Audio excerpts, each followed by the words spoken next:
Hello everyone. Should be live at this point. A random song popped into your head. Let me know if you guys can hear me. There we go. My freaking power supplies are whining if I don't have a little bit of load on them. How is everyone today? Oh, I'm gonna charge up one of my camera batteries while I'm here. Yeah.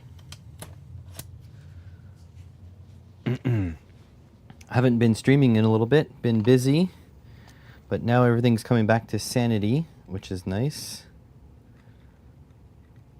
There we go. Get that charging. How's it going, Adam? I released a video today on the Kaiweets KOT 936.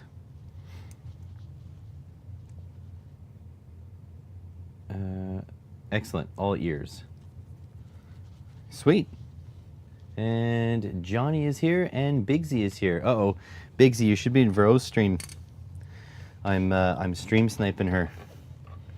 This will be the first time that my wife and I can stream at the same time because we now have fiber internet, which is pretty exciting. Because before, we had theoretically enough bandwidth for it, but it was not consistent, so we couldn't do it. But now, we can do it.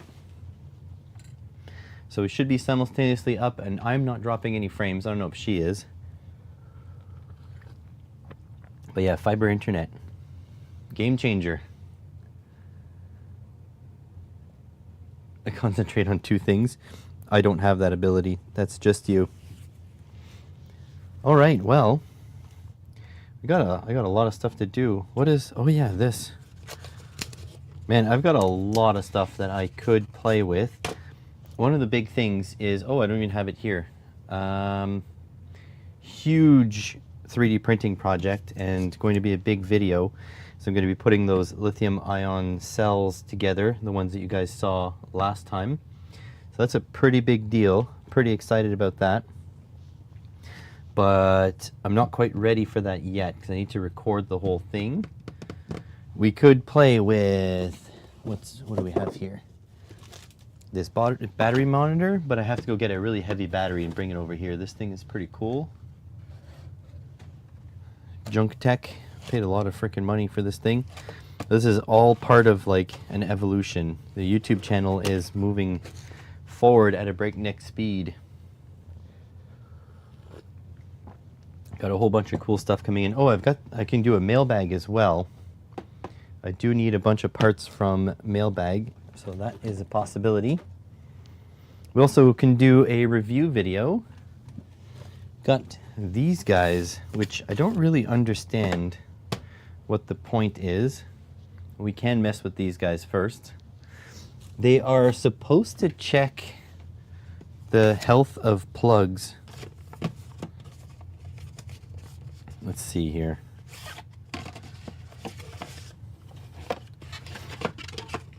I don't understand the point of a product like this, but they are really expensive too. I don't know why. Oh, come on. Focus. There we go. Let's see what happens if I just plug it into a Costco power bar. Because I haven't even unboxed these things yet. I don't really know how they work, but they have North American plug there. They don't have a ground. I don't understand. I don't get it. You'd think that if they were checking wires, checking outlets, they would have a ground. All right, so what happens if I plug it in here? You guys see that? It says it's green, but not like super green. You guys see that? I don't know what kind of testing it does. Yeah, it's green. It's just not super green. Ugh. I'm not sure what the deal is.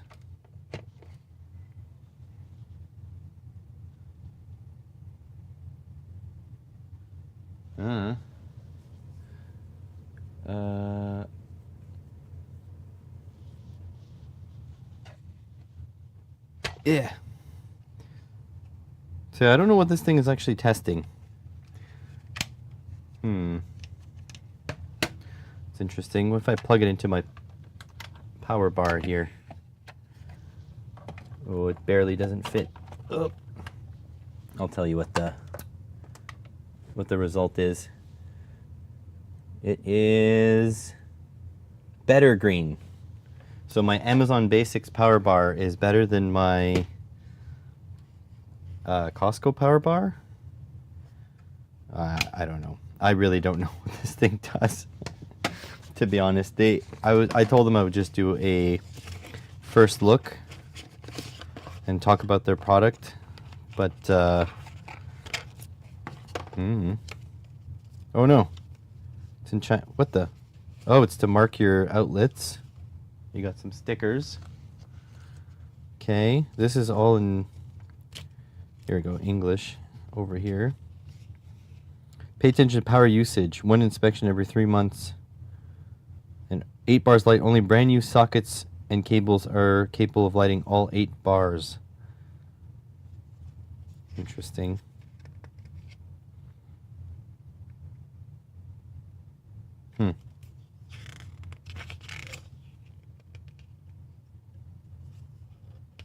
I mean, it does some cool stuff. I just don't know what the real market is for this. I'm like, look at all this like fancy packaging. Like, is this really needed? It's really, they decided to take like a fairly basic tool, which should be like used by contractors, and they're making it seem as though people should just have these in their home at all times. I'm not quite getting it. You guys understand what the point is here?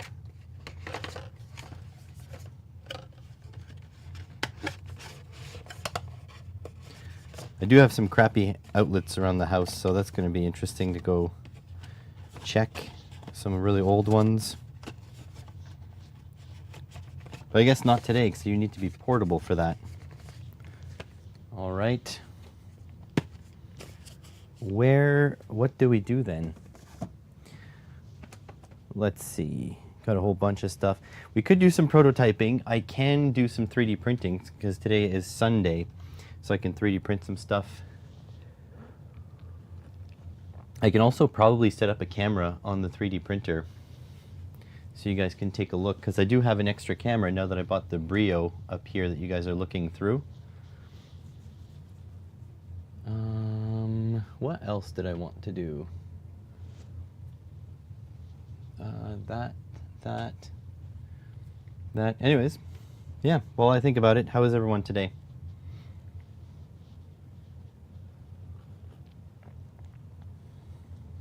Let's see. What else? I'm sure I bought lots of stuff. I mean, I guess we could just do a mailbag video. Let me see if I can... Oh, I do have the M5 stack stuff.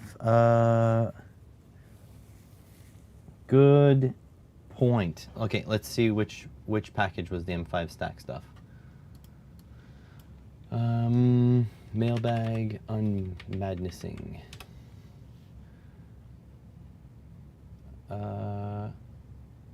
Oh, what? Okay, they're not marked. Okay, where is my M5 stack stuff? I have a big pile of incoming mail, basically. That. At some point today, my plan is to move my my sim rig and do some sim racing too. Maybe it'll be streamed, maybe not. Maybe it'll just be streamed privately on some small Discord somewhere. Oh, I need that. I'm pretty sure the M5 stack box has M5 stack tape on it. It does, right here. There we go. So this one was sent to my P.O. box, so I don't think there's anything that I need to hide aside from my phone number. Yeah. No phone number. Okay. Excellent. So I think that's what we'll do. They should rename, yeah, they probably should. They asked to meet you in London. Ooh, nice. Very fancy. I really like the M5 Stack stuff. I wish I was smarter so I could, you know, make better use of them. All right. So we're going to do this video style, though, so I'm going to have to film it like a video. Hopefully that's okay with you guys, and you'll get to see how useless I am when it comes to coding, because I feel like it's going to be horrible. Battery in, SD card in. There we go. M5 Stack. Zoom it in a little bit, like so.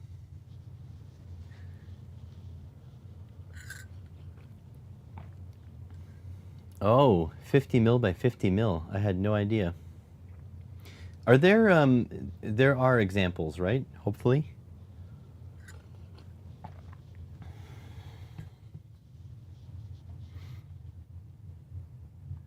All right, let's try this. Hey everybody, and welcome back. I have recently had the honor of having M5 Stack, a company that I believe primarily deal in ESP32 type microcontrollers, but you know, making their own spins on them.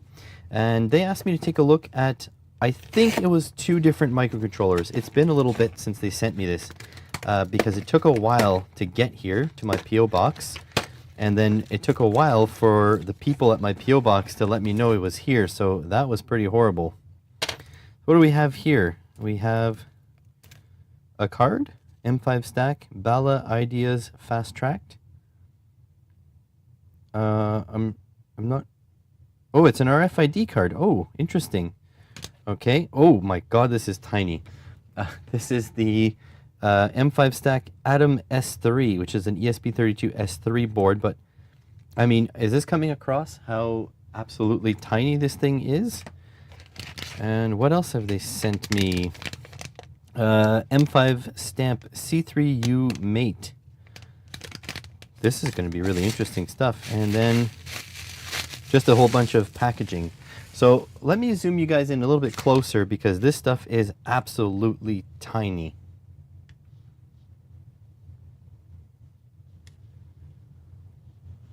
Holy crap, these things are small. Jesus. That is incredible. That is so small. Okay. Well, here we go. We're going to destroy the box. That was a good call, Adam, on doing these, because I do have to make the video anyway, so I might as well make it with one of the experts in the stream. Like so. In the recycling you go. Now I need to bring up the Zoom stage, which is to basically a bunch of 3D printing filament spool boxes. I have to put it kind of here. You guys are going to be offset. Sorry, you're going to have to take second fiddle to the actual video. 1, 2, and 3. This might be too tall. Maybe I'll just go a little bit shorter. Like so. What does that look like on camera? Looks pretty good. Focus on... Oh my god, I can't believe how small this thing is. Is this an actual... Like, this is a micro, right? It has the whole microcontroller and Wi-Fi and everything. Because this thing is... Like, I can't explain how small... It's tiny. I can't believe, like, people can code these things. Alright, and that guy up there. Alright, let's see what the chat wrote. Main core are 50 by 50. M5 burner for flashing software, firmware. A few, but I have the master docks. That's our RFID card. Atom. Yeah. The Atom Echo is popular for DIY voice assistant stuff in Home Assistant. What I am playing with just now, getting one of those cheap yellow displays that Brian Locke is promoting to act as a voice assistant. Wi-Fi, BT, ESP32, and a host of extras, all programmed in MicroPython. That is terrifying. So I'm going to have to download software to get this going. This is going to be a little bit painful, but let's figure it out. I'm pretty hyped, actually. This is some cool stuff. M5. I have a few people that I respect their opinions highly. They tell me that that the M5 people are like incredibly kind, so I believe you. All right, we're zoomed in just a little bit here. So yeah, this is some sort of RFID card. I believe I can use this to, you know, try the RFID functionality. I'm not quite sure. As I'm recording this, I'm doing a live stream at the same time, and I do have Adam Bryant, who you might see him in the comments section. He loves the M5 stuff, and he's in my chat right now, so he's assisting, but holy crap, this thing is so small. What's this? What's this? Is this like something I pull out? I'm not sure. There's no instructions. There is a QR code, but wow, this is tiny. This is a microcontroller. Yeah, ESP32S3. Can you guys see that? It is tiny. So we've got the M5 stack system uses these little ports here. I think they're 5 pins. 1, 2, 3, 4. No, I can't count. 4 pins. And USB Type-C. Very cool stuff. There's pin headers we can access on the back. I hope they're 0.1 inch. So that is awesome. The Atom S3, ESP32S3. And I mean, if this thing has, I don't know if it has a battery, but if it had a battery, that would be even crazier. This thing is so small. All right, let's try this one here.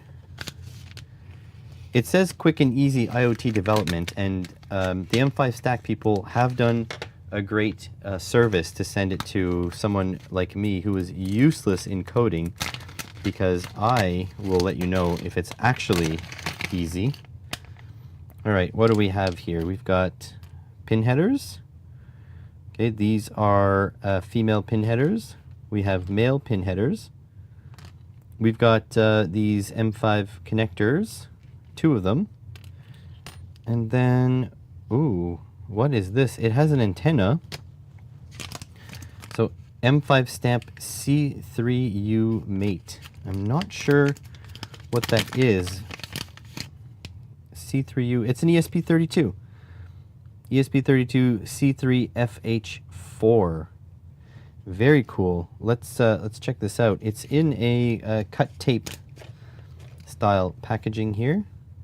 See if we can get underneath here.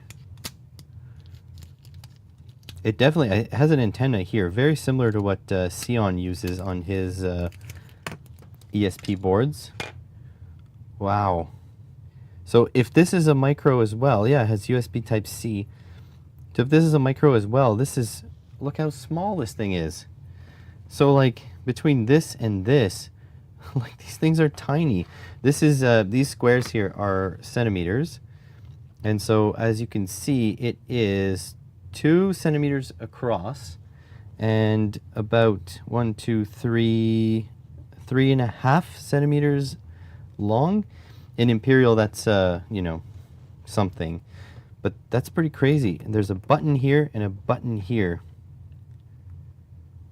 Holy crap. Let's power these things up and see what happens just on first power up.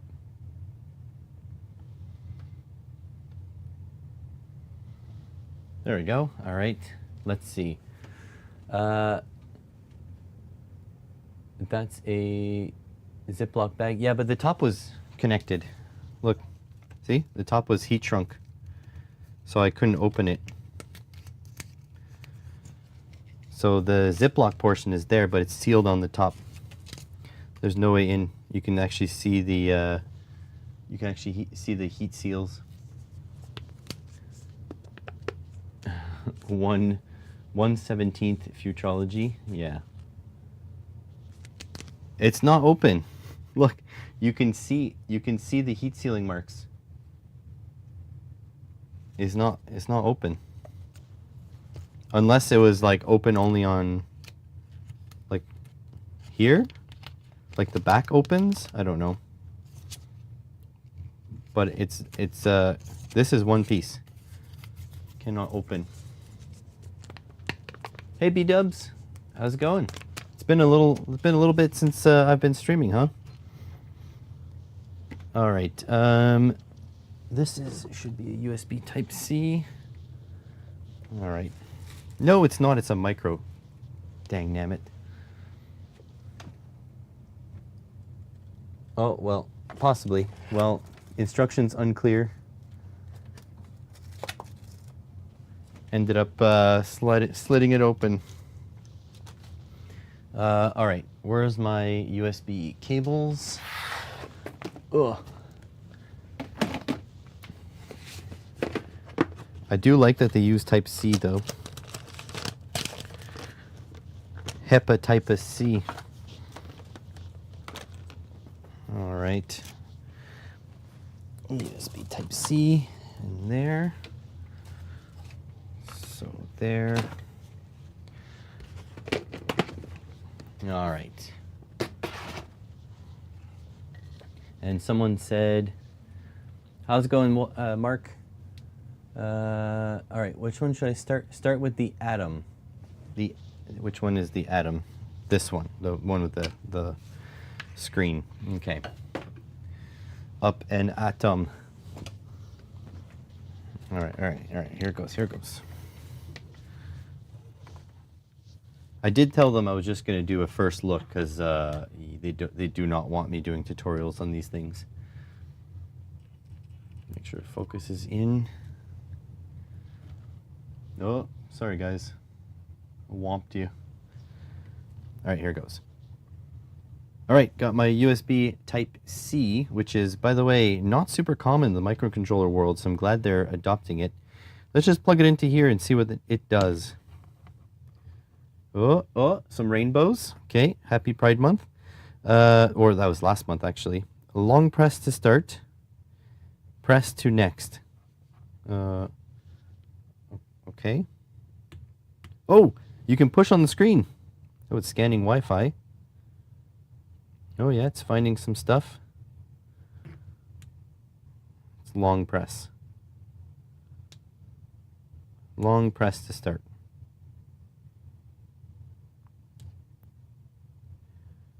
So yeah, it's finding some Wi-Fi stuff.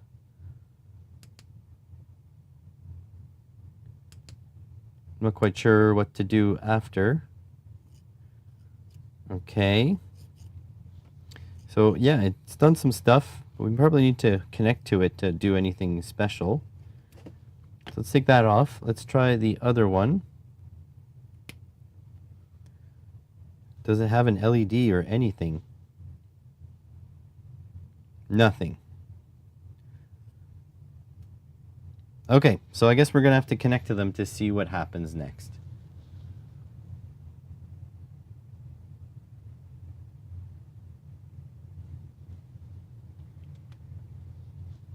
All right, well, this one does nothing. And this one is kind of useless without a keyboard. It just like scrolls through Wi-Fi things. Long press to start.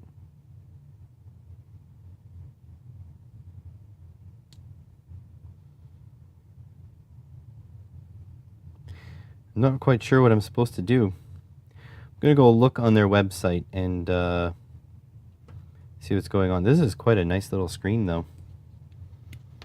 Pretty neat. Let's go check on their website. RGB LED under button. Yeah, this one, it did nothing, sadly. All right.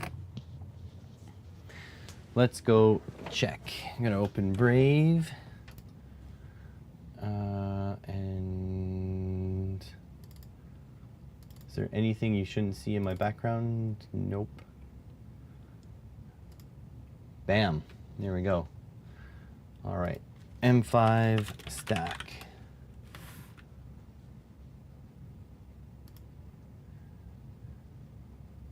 Okay. Software.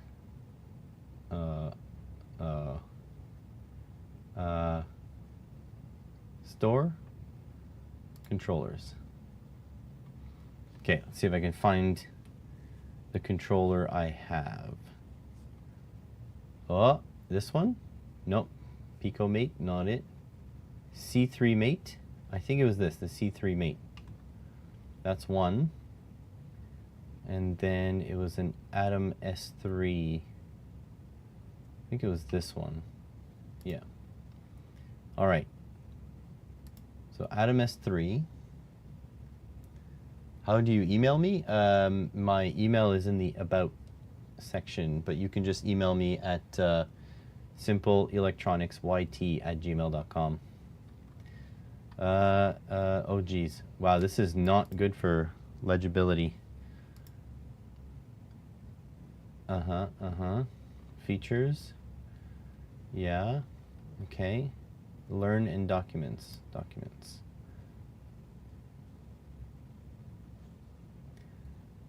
Okay. Yeah. If you need to burn the firmware, press and hold the reset button about 2 seconds until the internal green LED lights up. This time the download mode and waited for burning.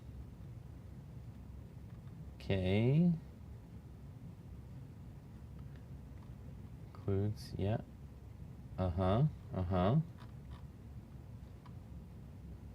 Yeah.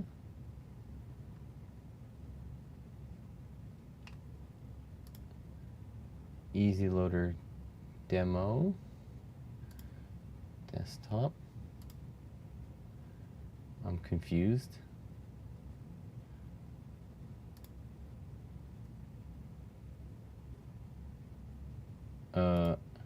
Run anyway. Okay, I have to figure out what COM port to put it on.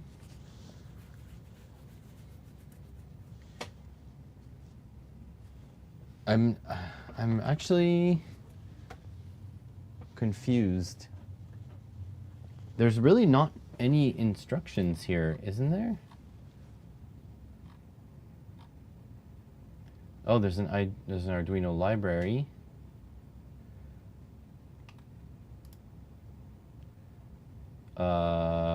Okay.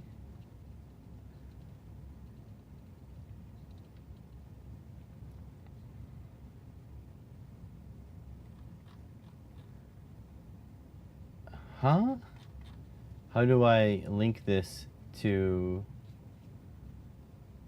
the Arduino? This is not very clear. Yeah, you can email me something. Let me just put my email over here.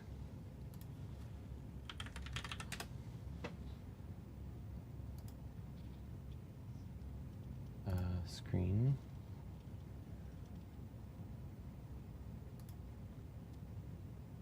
Go back to the main site and look for downloads. Software? There's no downloads.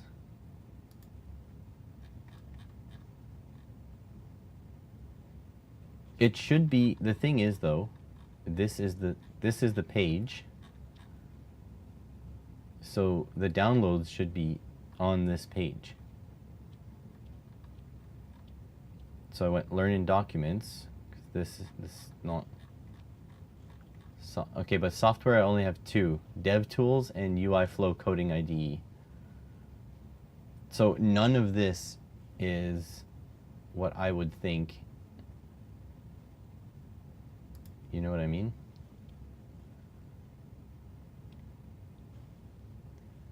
UiFlow IDE. Okay. If I need to make an account, I swear to God. S3. Okay, now there's two different ones.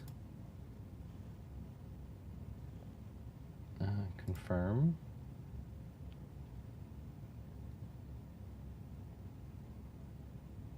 Start. Okay. I mean, the people said that there was demos I could just install. You're breaking Windows. Don't break Windows.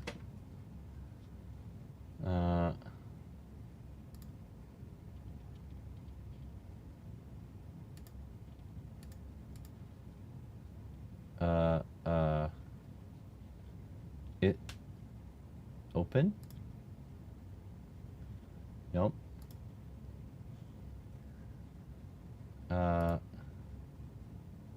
Oh, yes, dark mode, please. Thank you. Label, title, label plus, okay. Rect, circle, image, line, triangle.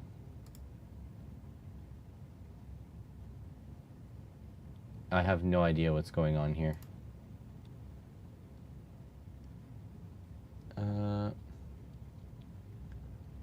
Oh, you're literally breaking glass, like purposefully. Let me check my emails, because they said, I told them I don't really have the skills to do these things. Pre-made examples, can find them in the docs.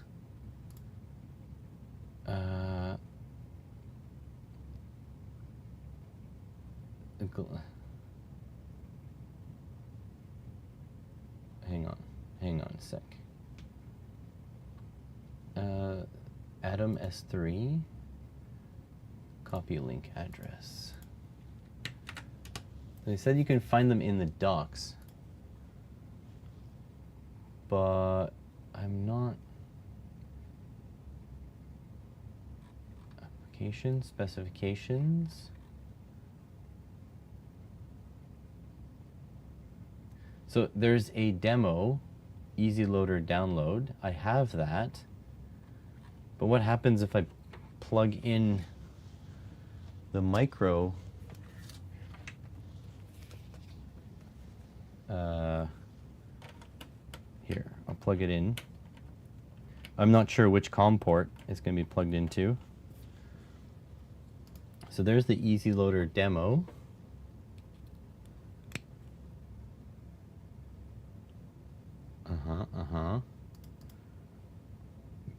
1673. If I unplug this, so it's COM port 3.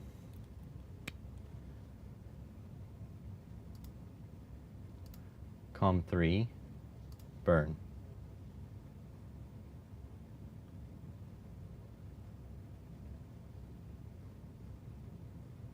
It's doing something. Oh, ESP tool. Yeah, I remember ESP tool from Arduino World. SimpleElectronicsYT@gmail.com.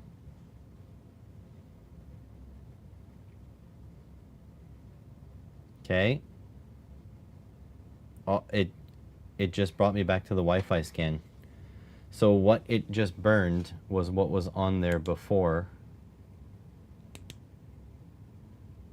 UART, port A PWM, port A ADC, IR send. There's an IR LED. I wouldn't know where.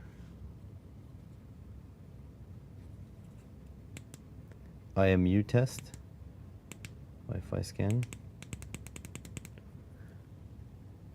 I've got no idea what's going on. I do have something different on the screen, but I might be clicking it differently than I was before.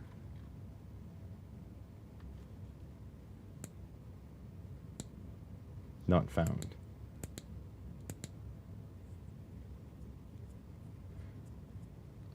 Yeah, I don't, this is,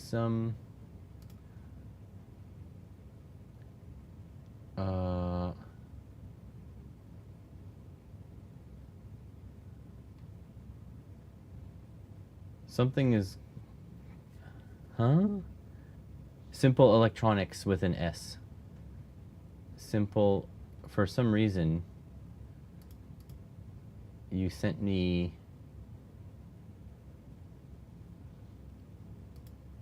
you sent me a message of a notification failure. That's fine. I've got dyslexia too.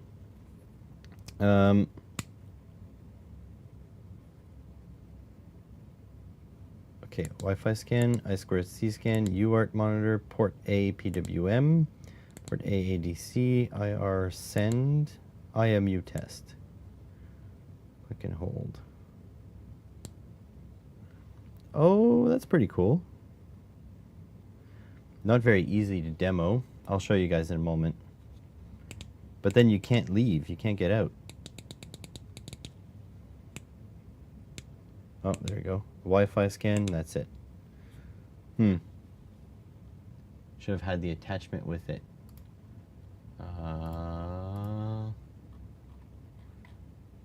No attachments.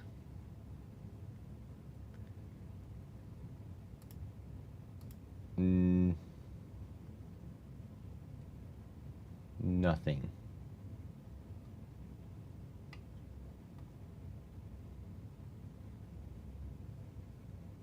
Yep, no idea. Try again. Oh, here we go.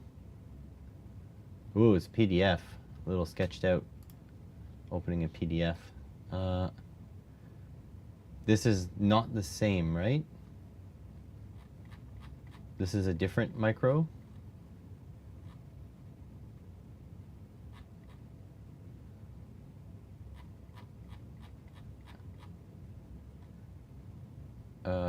UI flow with M5 burner. UI flow, yeah. Okay, so I appreciate you sending the doc, but the problem is that there's nothing for me to do, like what, like I'd have to start coding in order to show this thing off, and I wasn't really wanting to spend 3-4 hours trying to figure out how to code this thing. No. And the other one doesn't have a demo. I guess just a micro. It doesn't do very much. Not a fan of having to use this UI flow. Not gonna lie. What's this? You make, like, I don't even, okay, you can make a circle.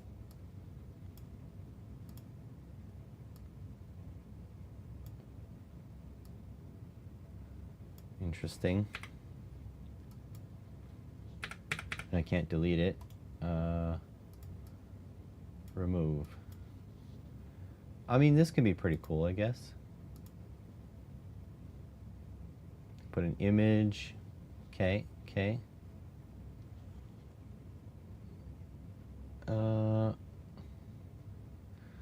Damn. I did not want to bang my head up against the wall for a couple hours and I try to figure this out. Not now. Okay, okay, that makes a circle, but now it's removed. How come this is there? Reload. You need to use M5 burner to write the UI flow firmware first. Well, I did that, but again, it's not clear what the UI burner does. See, like, it's like, oh, demo. Burn, erase. You know what I mean? Like, it's not very clear what this does. I warned them that I was not the best candidate for. It's not M5 burner. Oh my god. Document.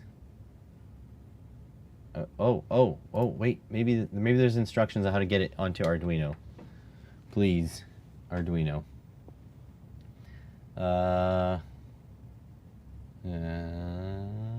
Driver that matches the operating system. I don't think I need a driver.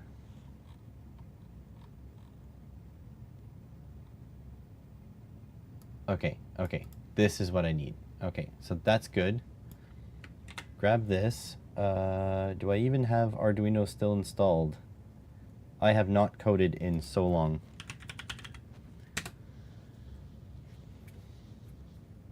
You need to watch. Yeah, I do need to watch Adam videos, but the thing is, here's my hot take. There should never be a product you buy that you have to watch YouTube videos in order to figure it out. How's it going, Franco? No worries about being late. Tools. Let's see if I can remember. Boards manager. No, that's not it. It was file. Preferences. Additional board manager. Yeah, that's it. That was it. Do they show an example? Oh, they do. Jeez. Yes. That's it. All right.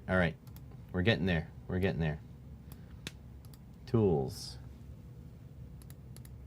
Board.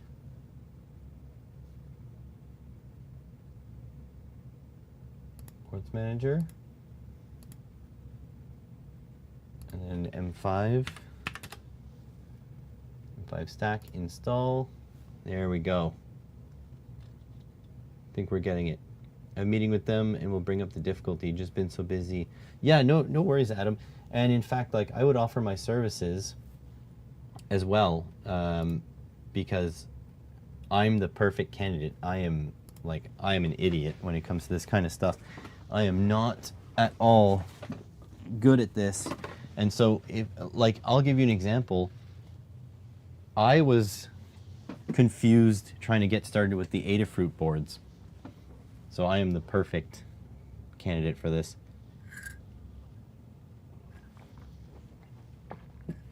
Wow, this is going very slowly.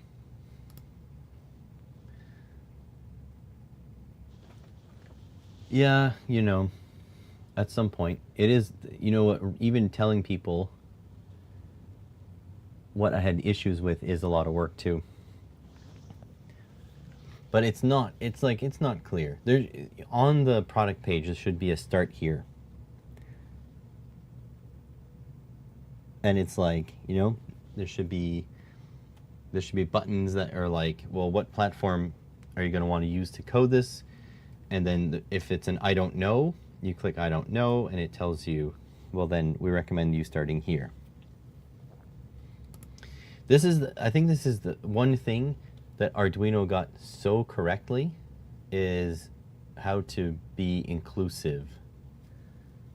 Like, really, Arduino is the gold standard on getting stuff going. Jesus, this is taking a long time.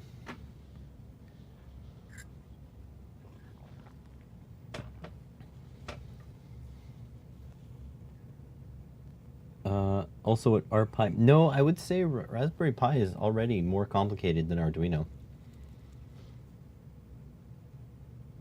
Although with the, maybe with the, their Pi OS or whatever it is.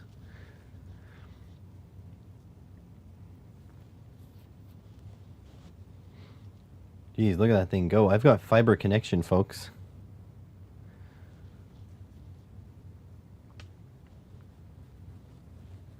The poor M5 servers.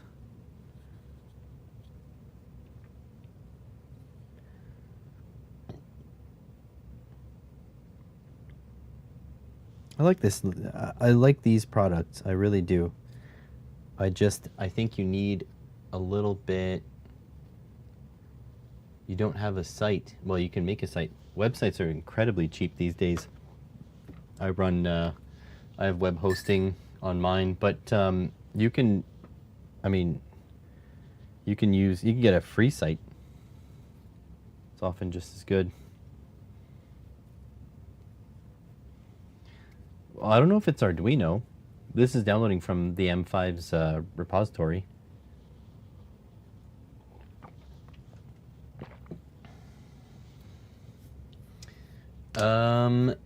So style challenge, that's easy because you use a WordPress website these days. All right. So, sure.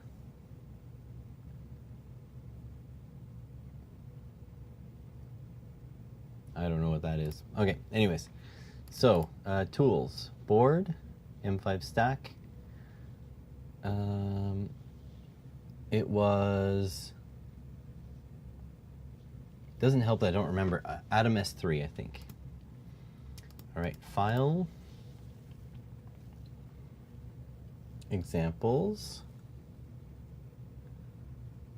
All right, let's do something.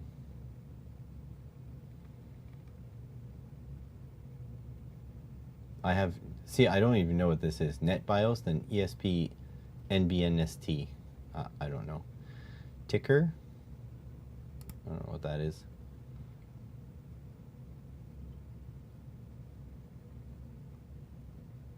LED pin 21.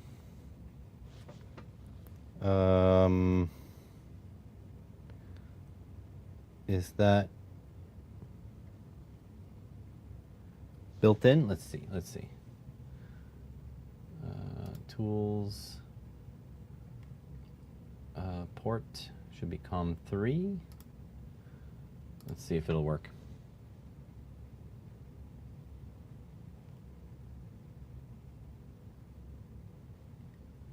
Let's see if this works first.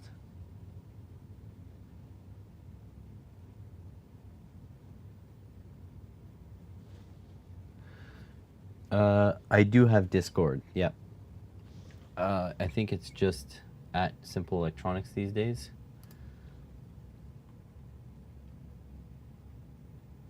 If you're in BitLooney's Discord, you can find me there. Brian Locks.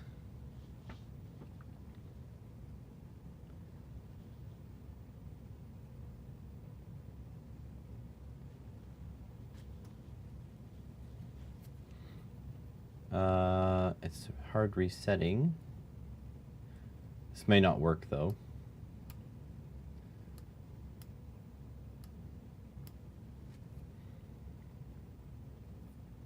I mean, this is taking a while. Maybe I'll just disconnect it and plug it back in, see what happens.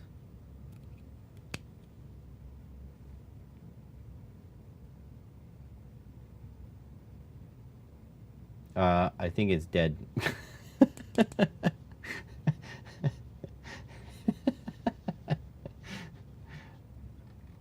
Whatever this happened, whatever this did, it killed it. Okay, come on, there's got to be something on the display that I can show.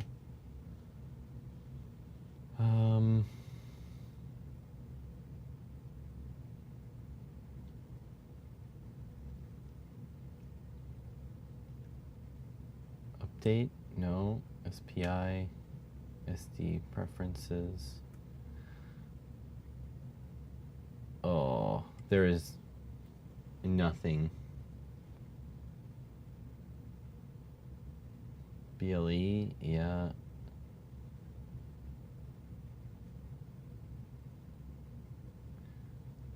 Well, what do you mean scroll down? This is all of the M5 stack things. So there's not any like visual things.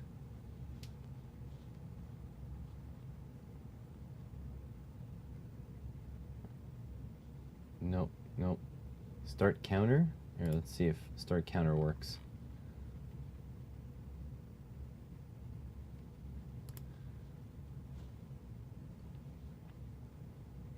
This is actually difficult for a YouTube video.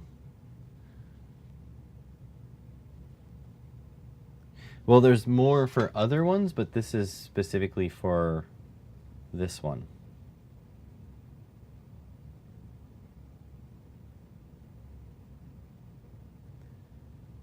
And this hard resetting, I don't think it works. I think it might be a little broken. LCD Hello World? No, not that I can see. Examples.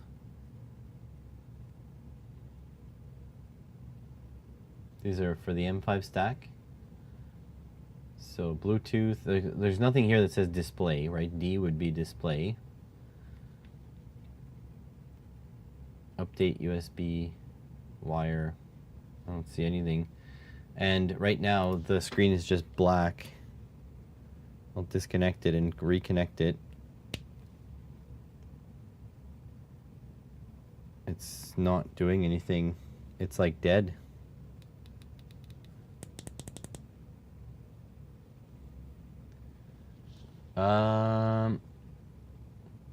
Well, I can go to the liquid crystal, but I don't know anything about this thing. I don't know what address the LCD even is, right? Because liquid crystal is for the AnyBoard, so I can try that. Display. But the thing is, I don't have the, like, it doesn't know which pins are which, and I don't know what pin to give it. So I can upload this, but it's just gonna do the same bricking. Well, it's like not a brick, but like it's just visually it doesn't do anything. Yeah, see? Error compiling. Because, yeah, it's not for an Atom 5, an M5 stack. Like, I don't know what else. Yeah, don't worry. Because basically, whatever I did now, it destroyed, it erased everything that was on it before. And there's not good examples to mess with the screen.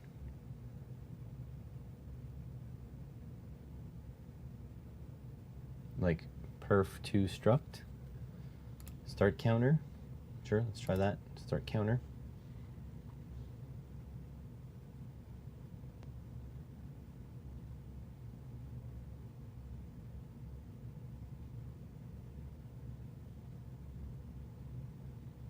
All right, uploading 100%. And even this hard reset is not working.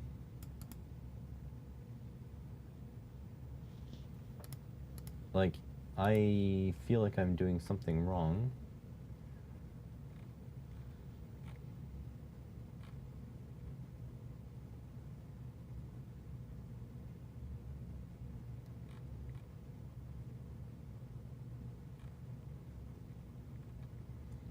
Oh, here's a Hello World LCD print. Here, we'll do this. Should work. Let's see. I'm gonna unplug and replug for the software you just uploaded. Yeah, it does nothing. Check the programmer setting. Programmer, ESP tool. There's only one, unless it's this stuff, but this stuff should be all given by the, oh wait, I changed this. You know, Atom S3, that's it. Hold the reset button in for 5 seconds. Like while, you know what, it's not, Franco, it's not Arduino. It's using the Arduino IDE with something that it wasn't designed for. Okay, so when do I hold the reset? Like when it says it's resetting? Or now?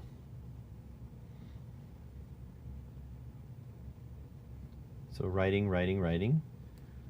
1, 2, 3, 4, 5.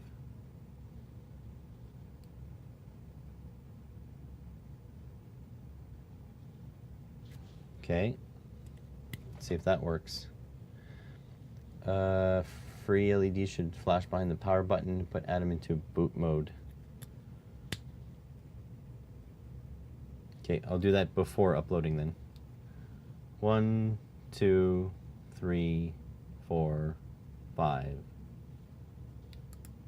The green light is on, but now it turned off.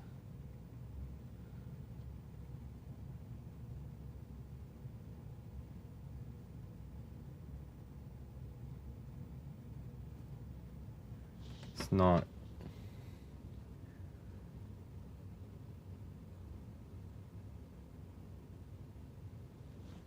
It's not really doing anything. Can do it again. 1, 2, 3, 4, 5.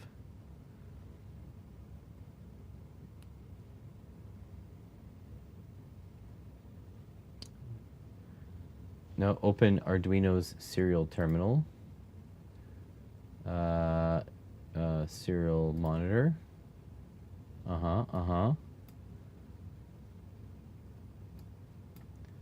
It's not doing anything.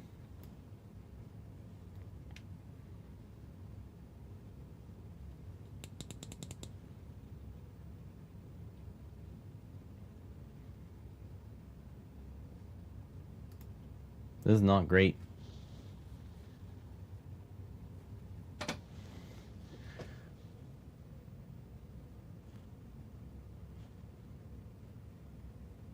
So it's writing, right? 2, 3, 4, 5.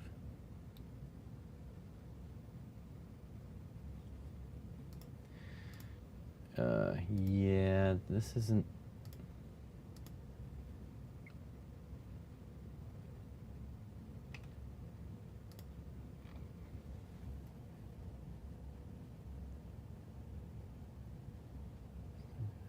Download mode, waiting for burning. Yeah, I've done that.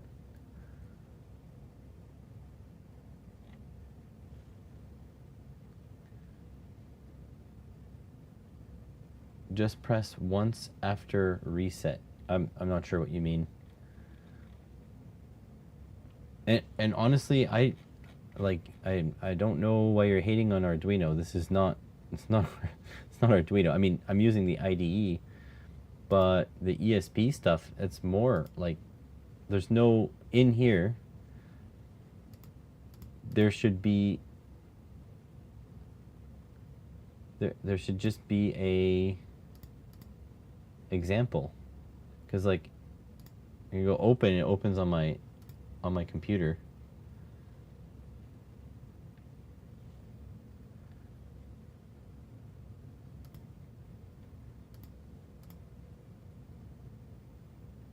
Resources, software. Yeah.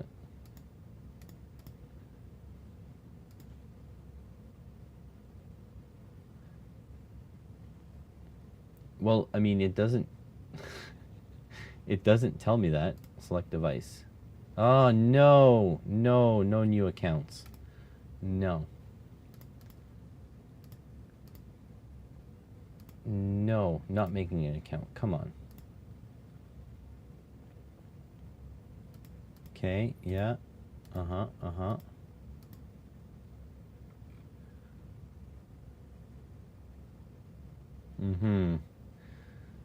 IPS screen programmable function at the bottom of the screen. I don't know what that means. Okay, gyro type C.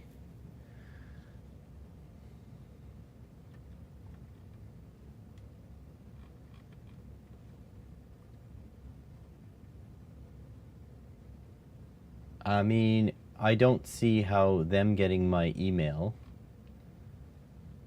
helps with their security.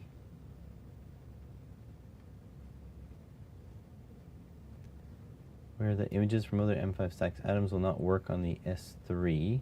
Different libraries, yep. UI flow is different with limited compatibility compared to the more mature devices.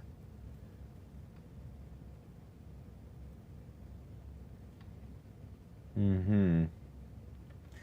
Well, like this is the why I was a bit like I wanted to I want to like this, but I don't think I have the skills yet to deal with these kinds of things. It's a little over my head. And like, okay.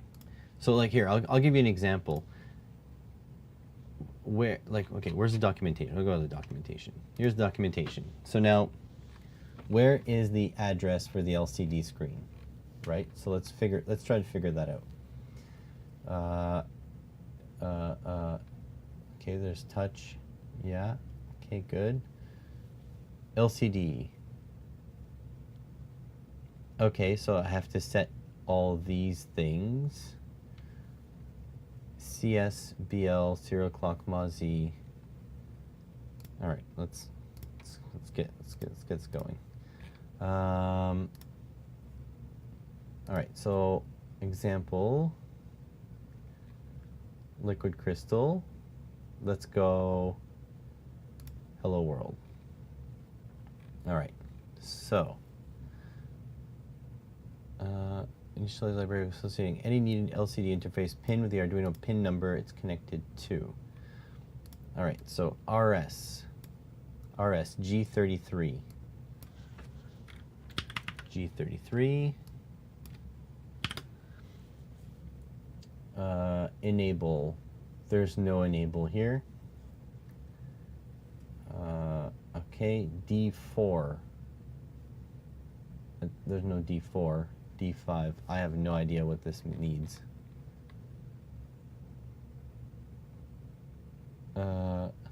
RS pin. Else, there's no enable. RW. See, it's not even the same.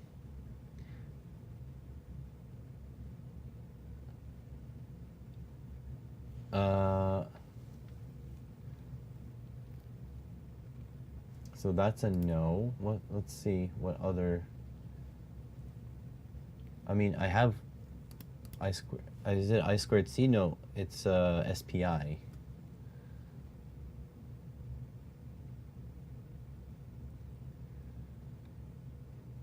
So there's really nothing. Well, here, let's see if Adafruit, we can modify that one. Tachometer. No, definitely not. Yeah, so I'm a little bit up the creek here because the examples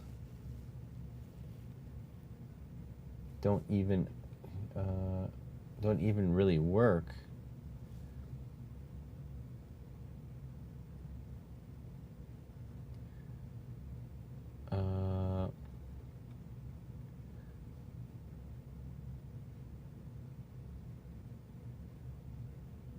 Yeah, so I don't know. It's not quite.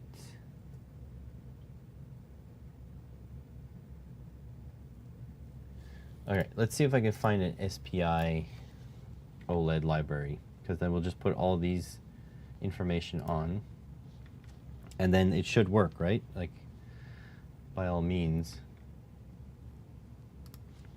Just see if there's anything we missed for the M5. Yeah, don't stress about it. I'll probably end up doing something else because it's M5 stack.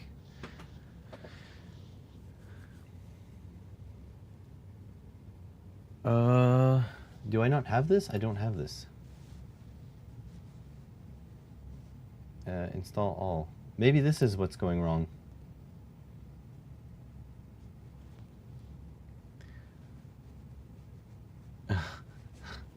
Yeah, I'm the vintage chips. I'd be even worse. So there's an M5 stack library.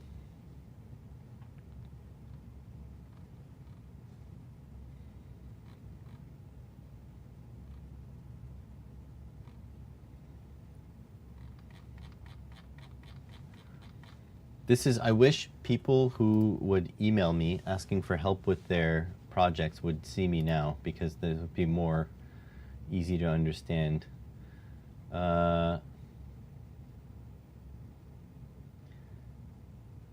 ESP32, chip, deep sleep, ESP now.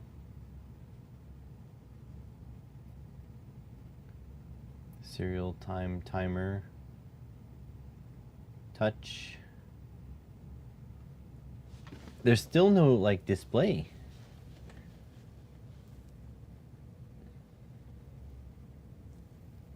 Like, I just want a little display.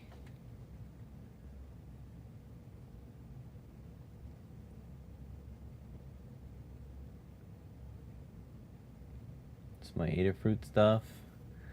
Fast LED.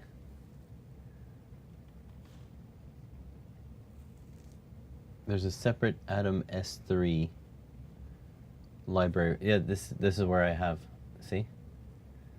Atom S3.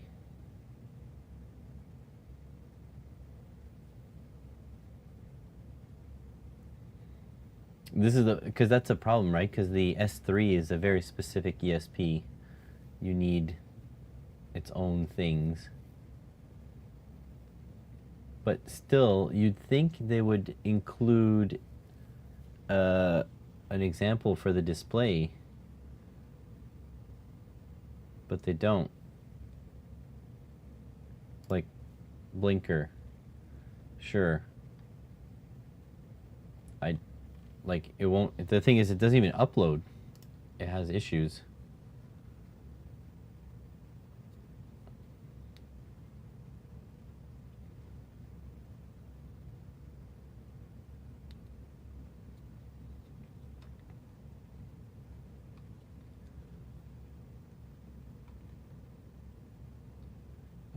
Com3 method name something. I don't know.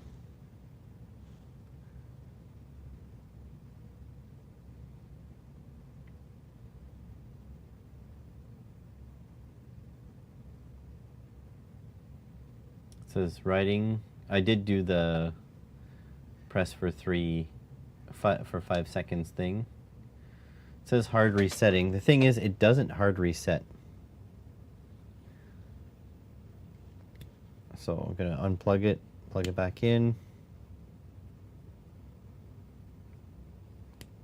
It does nothing. But anyways, LED pin is pin PIO 21. There is no 21. So the pin assignments are wrong. What is the pin? Oh, give me a second.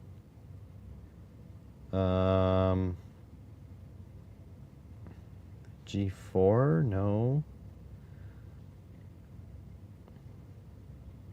It doesn't say.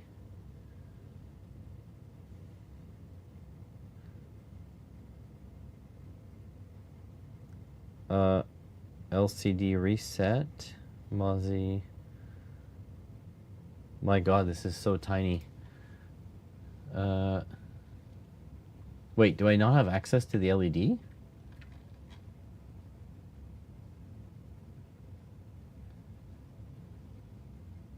There's no LED.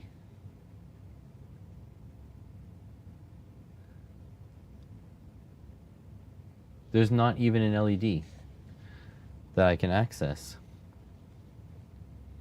So we can't do a blinky.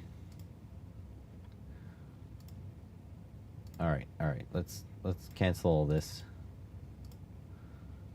No. All right. Where's that? Need to rewrite it. Com3 burn.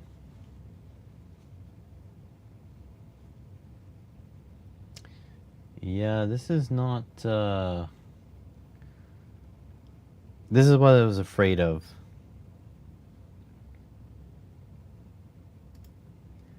I have to go watch a video in order to mess with this for the first time.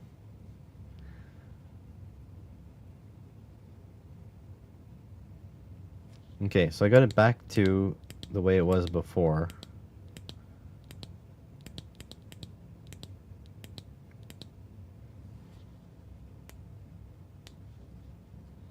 Yeah, now I'm playing with the IMU. So, yeah, not my favorite. Is there, Adam, is there like a software I can just install? Can I use like, I forgot what it's called. Can I just use like Python? Does that work? Can I just not use the online tool? Because I don't want to make accounts. I have too many accounts. Please go to the link. Which link?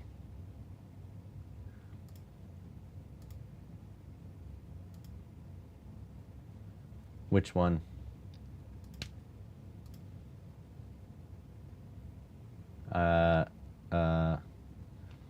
Because I went through all of their documentation is not easy. This one? Easy Loader? That's what I downloaded. I don't even know what SY08 something is.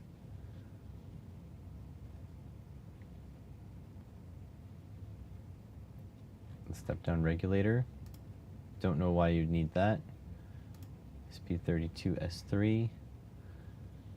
Plug in a sensor, down library, find out an hour later it's the wrong library. Yeah, that is true.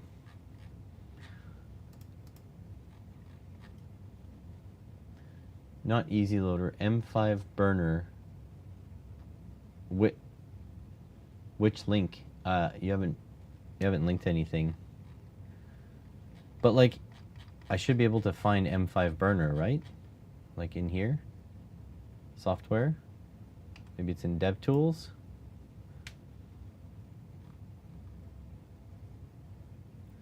Do not want that. M5 burner, this one.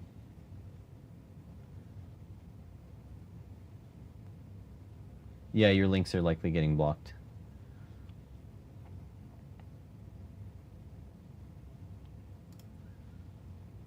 I will download this.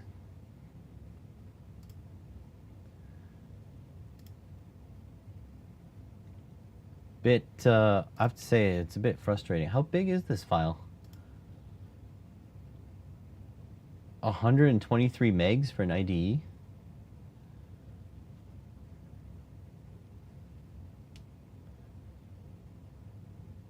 That is huge.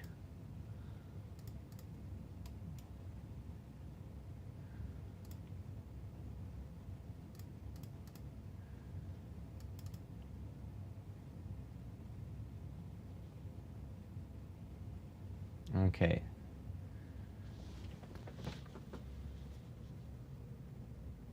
Wait, you gotta download the UI flows? What is wrong? Why? Then what's this huge thing for? Hold on a sec. Atom S3. User demo. I've got this already. Oh, here.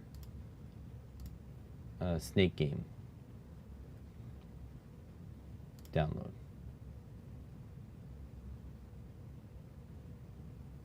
I'm confused. Burn. Yeah. COM3. Start.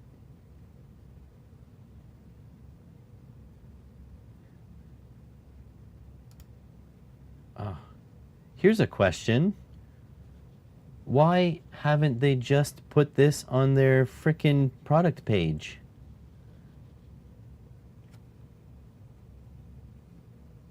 This is a neat little demo. I'll show you guys in a moment.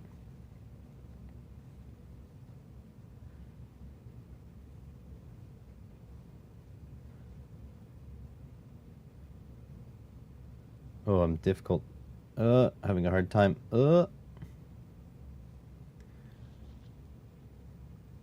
Why didn't they just put this on their product page? This is way better.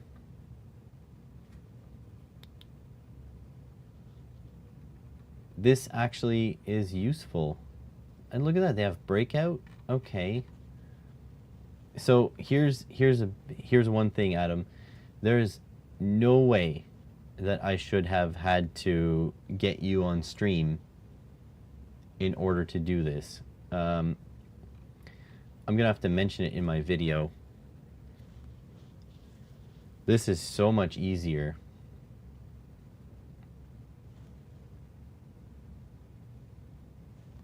This is a neat demo. All right, excellent. I'm gonna go back to this, to just sent your message, but please mention it.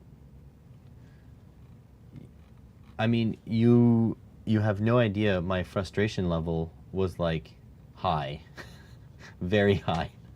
And now this is so much simpler.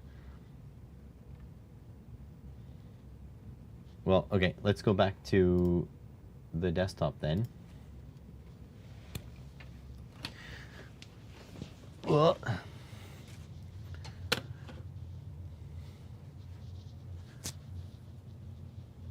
I mean, I'll read your guide, but I'm not going to read it on stream. This is the thing, though. My God, documentation is so important.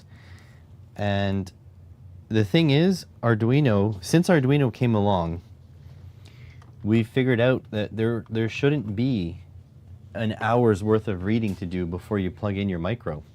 It should be a lot simpler. It doesn't have to be difficult. It's only difficult because people make it difficult, you know what I mean? There's no reason for it, so. All right, let's see here. Focus up a little bit.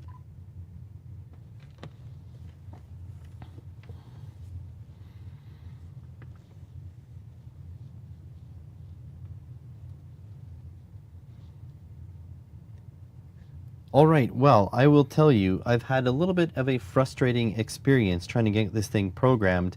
I really did need the help from Adam Bryant. Thank you, Adam, for your help. Forget going on the product page. You definitely need a piece of software called M5 Burner. I'm going to link it in the description below.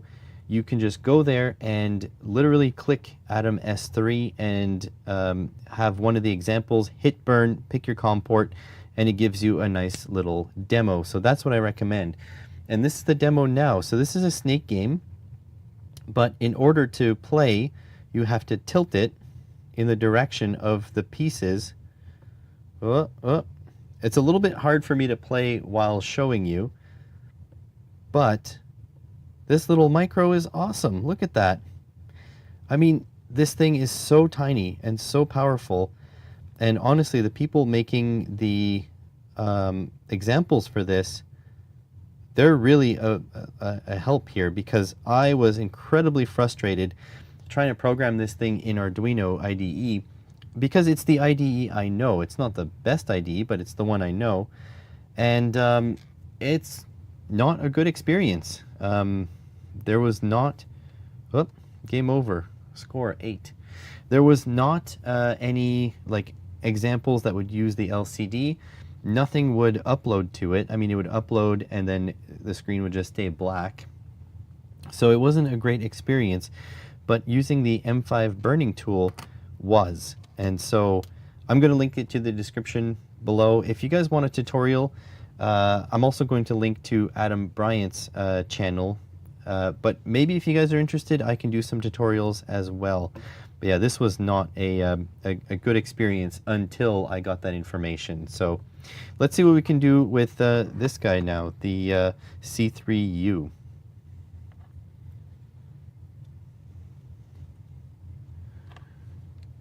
All right, so that was a pretty neat little demo.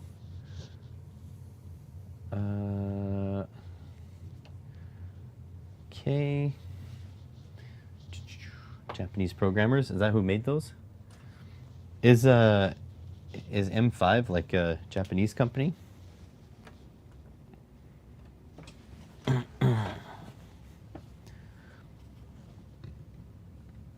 You need Thonny, Thonny. I don't know what that means.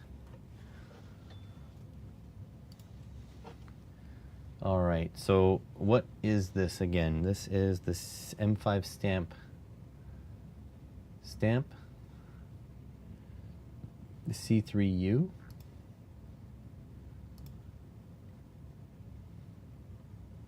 I have no idea what's going on.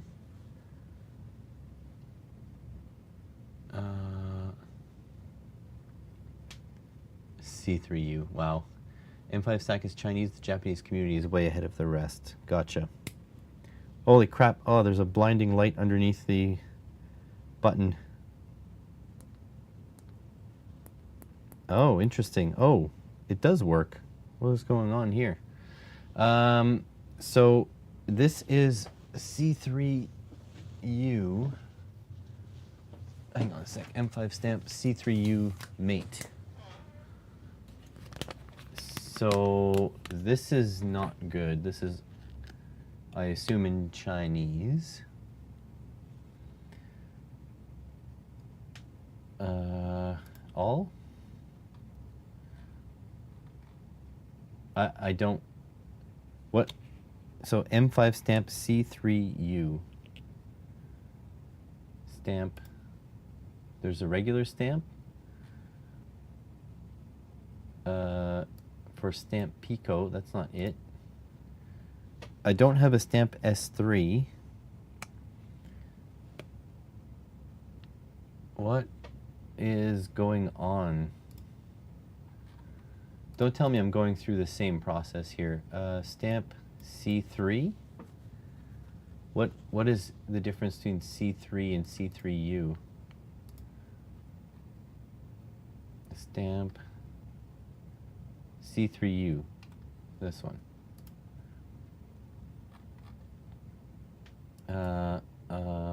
C3, oh, it's a RISC-V, okay.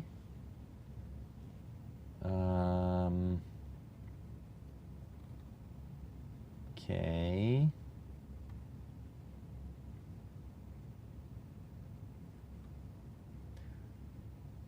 Arduino, okay, yeah, but let's see if this, let's see if I'll be able to actually code Arduino, because they said they'd be able to do it on the stamp, or the whatever, the tiny one, the Atom.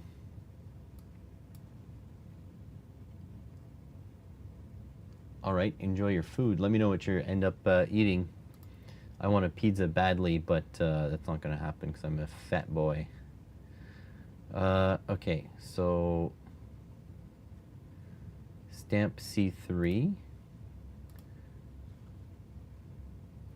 Used external USB to TTL. C3U used internal. C3 uses RISC-V. Okay. Those are words. I just don't know what it means. Well, there's no C3U in the boards manager here. There's just C3. Why can't anything just work properly?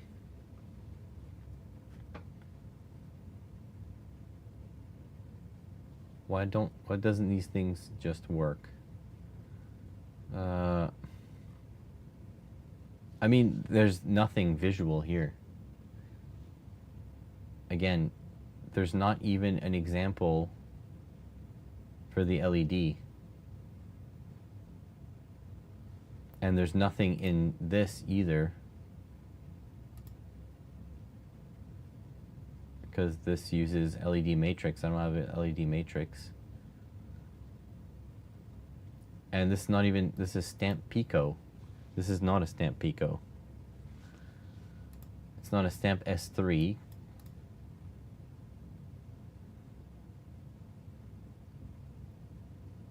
Stick KC.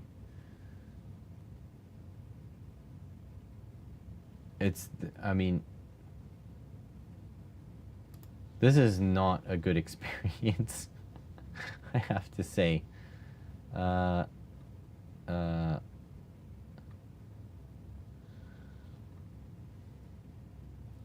M5 stick, no. M5 burner. Well, I mean, it's not a good experience. The thing is, I shouldn't be frustrated. Like, if someone buys your product and is immediately frustrated, it's a good way to end, for your product to end up in the trash and nobody to buy your product. You know what I mean?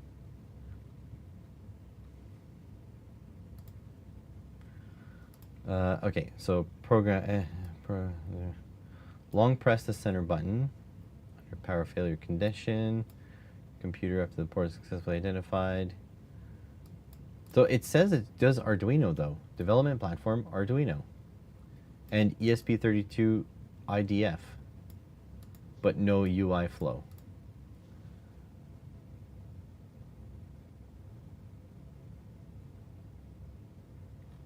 Oh my god. This is too complicated. And again, no links, nothing.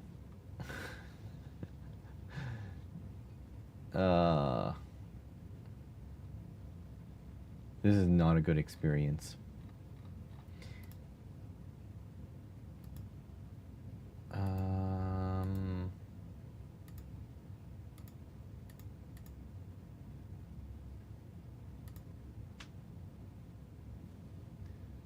Well, I'll just go back and say I'm not able to do this because this is not great. Yeah, leave. I'm not using UI flow. No, I'm not making an account. It's just that simple. So that's a no. Product name. What was this again? C3U. Stamp C3U.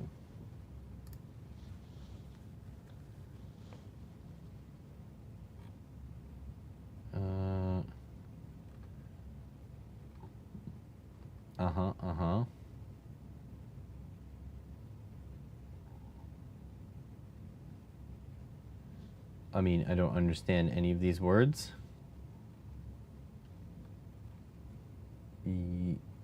Yeah.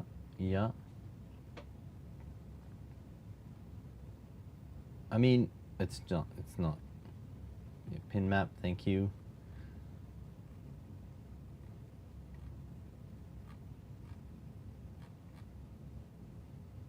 Datasheet, okay. PCB. I don't even know what this is. So, they give me this, but what the hell, how am I... Oh, this is frustrating.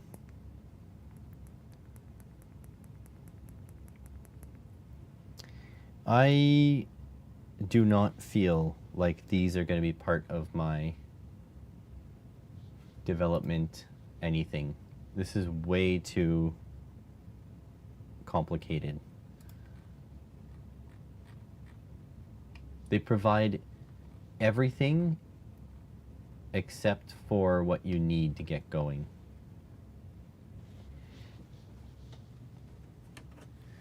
Kind of frustrating. But it is what it is. So for some reason, when I plug it into my power bar, it doesn't light the LED. But when I plug it into my PC, it does. That is so weird. See? Right now, no LED.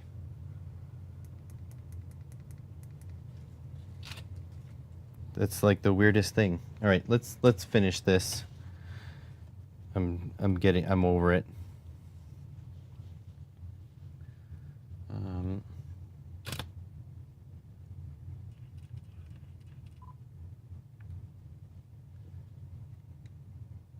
Well, for the C3U, even though it says on their website that you can code it with the Arduino IDE, it doesn't appear to be the fact, or maybe there's just no demos for it that use, you know, the built-in LED.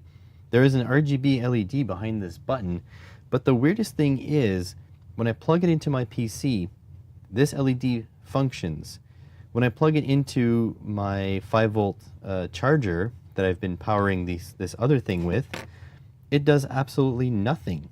So I don't really know what's going on, because see, Snake works just fine on the same power source, but this one here, it does nothing until I plug it into my PC. And so I really don't know what's going on there, but apparently this thing being a RISC-V microcontroller is what's causing issues with me programming it. I don't know. This is just a first look. I really didn't want to dig super deeply into it. But I'm supposing for the price, first of all, this thing can't be beat. If you need a ESP32 with a display, I mean, look at how small this package is. This is absolutely ridiculous. And you can feed it your 5 volts and ground through the back pins here, so it can sit on top of something. This is absolutely ridiculous. The design is so tiny. This is awesome. This guy here, I would like to say more about it, but yeah, can't get it programmed, not without a lot of effort at least. And so if you are sort of well versed in the microcontroller world and you're flexible and can switch platforms, these M5 devices might be exactly for you. But me being someone who is quite a beginner, I have to say that the experience of these is quite frustrating.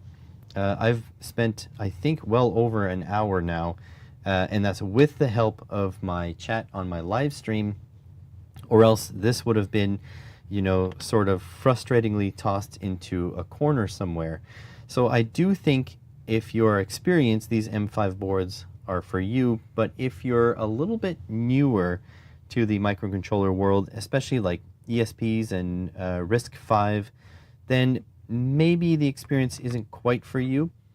And I would level this accusation not only to M5 Stack, because this is who is getting the brunt of it today, but I've had the exact same experience with Adafruit on their board. So they need to, I think these companies do fantastic work, but they need to do a little bit more work on the sort of first time user experience. I think if I was more well versed, these things would be really cool, but at the moment it just feels like I have to set out a lot of time in order to get going with these things and create something that I can show you guys. So that is not the goal of this video today, but might be in the future. I'm just sort of dreading how much time it might take to actually produce something with this. One other thing too that I really didn't like is the fact that you do need an account to use their sort of UI flow software, the software that you can code in their web browser and then sort of send to here. I'm not a fan of that, and in fact their UI flow software is a little bit strange in the fact that it's not all of their boards that are supported by it. For example, this RISC-V board is not supported by UI flow. This one here is supported by UI flow 2, but if you had a different board, you might need UI flow 1, which is a completely different piece of software. Just something to keep in mind. But what I do admire about M5 is their packaging. I mean, these things are tiny. They include buttons, they have Bluetooth, they have Wi-Fi, they have all the cool stuff you might want. There's a button here, and the fact that there's a button behind the screen here is pretty freaking awesome too. So if this is your jam, definitely go take a look at them. Link in the description. If you're if you own one of these and you are completely lost on how to use them, maybe check out Adam Bryant's channel, link in the description as well. And if you really want me to take a crack at it, let me know. If enough of you want me to do it, I might set some time aside and try to stream the whole process. Thanks for watching.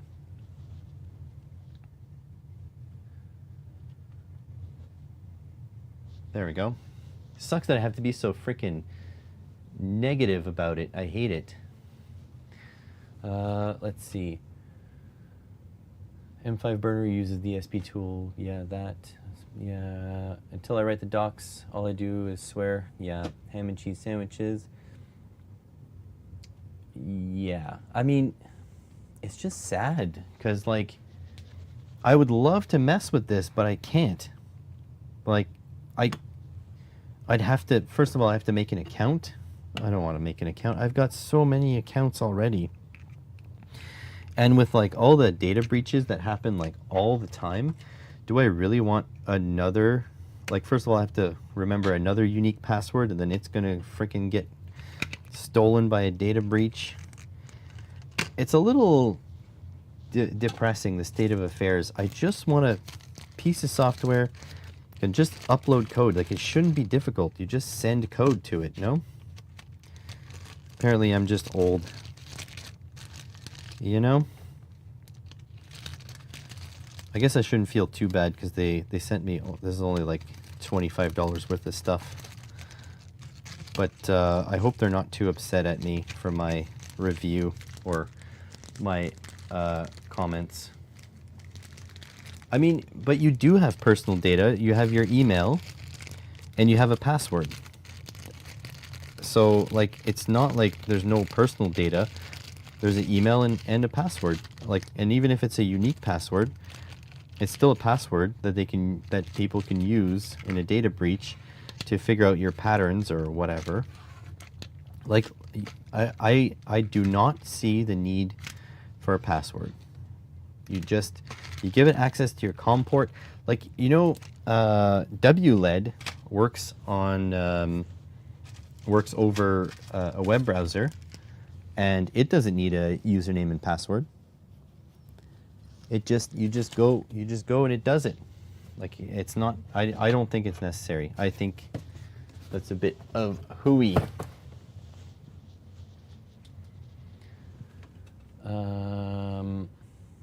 Yeah, and plus, like, the thing is, when you have a product, right, the lowest friction that you can make it is the best. And so at the moment, if I bought a product, I'm all excited to use it, and I go to the website, and it takes me like 7 clicks to find out where their software is, and then I open the software, and then I see that they won't let me use it because I don't have a username and password. That's just frustrating. Yeah, I totally believe that, B-dubs. I don't. They ask me for my email when I go to the hardware store. I say, no thanks. They say, what's your email? I say, no thanks. That's literally what my email is, no thanks.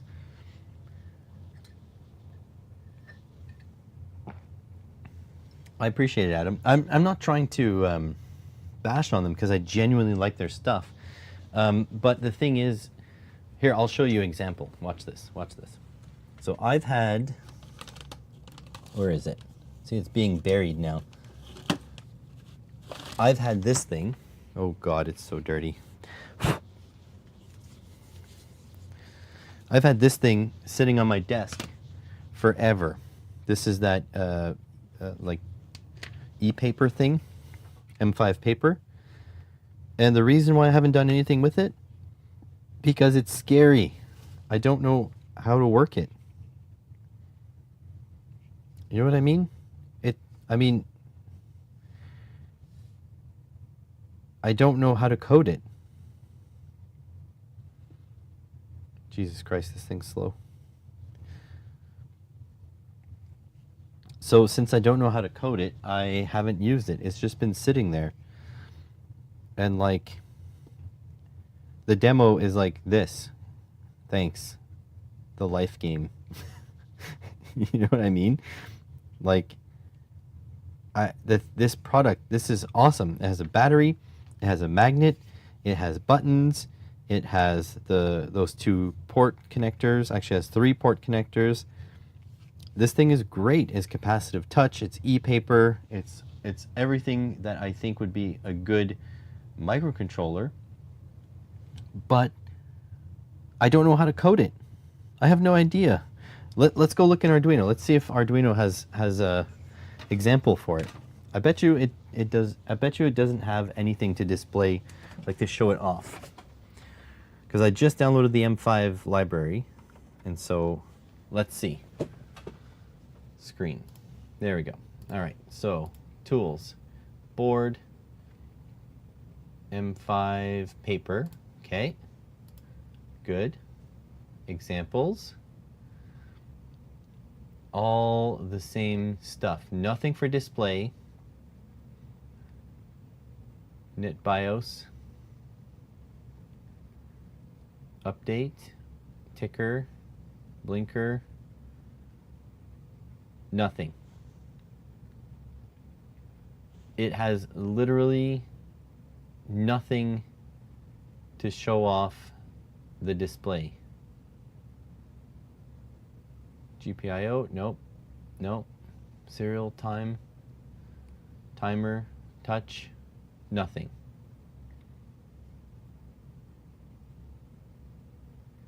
So literally it has nothing. So this is a problem. Like, how are you gonna like your products if there's nothing to do with them?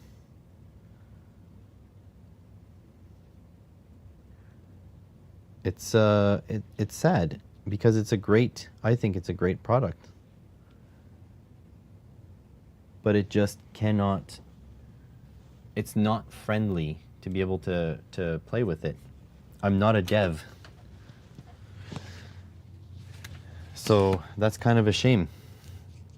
And this wasn't M5 that sent me this. This was, webcam. So this wasn't M5 that sent me this. It was Banggood, and like it has this information on the back. But like, I have to do everything myself. TPS, yeah, it doesn't even say the pin assignments.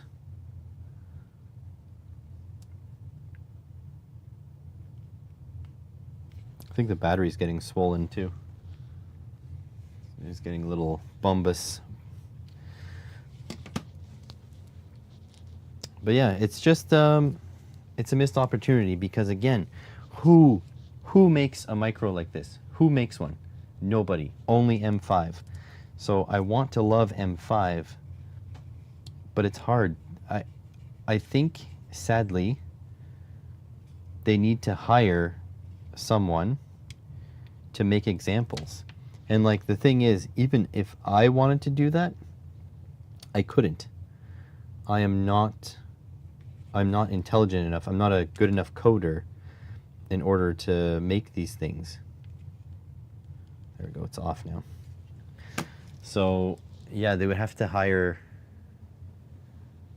yeah, it's getting a little bulbous. They would have to hire someone to make examples so that people can mess with it, because that's how I learn. I grab examples and I mess with them.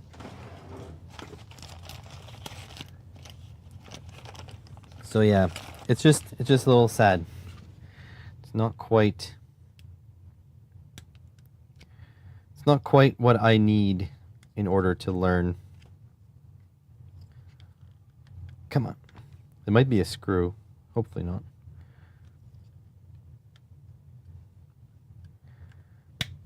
Oh, I don't want to damage the plastic. Come on, open. Yeah. Come on.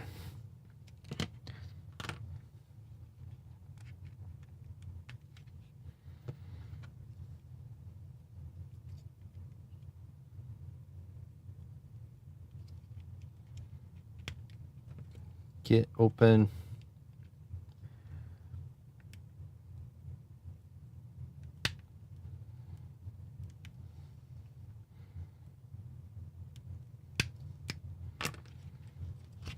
I had this open before. I believe I did a teardown during my first look video. Come on, open. Dang damn it. No, I think the battery's okay. It looks a little iffy. Yeah, there we go. No, battery's fine. This is where the magnet goes, but man, just look at this. It's so well designed. Like, this thing's freaking phenomenal. But I haven't even coded with it because, you know, you can get the, if I can get, yeah, the example to work. Yeah. Yeah. You know, yeah. I don't want to complain, right? I think they're a fantastic company. Oh, I lost some magnets. Where the heck were these magnets? Oh, that's not good.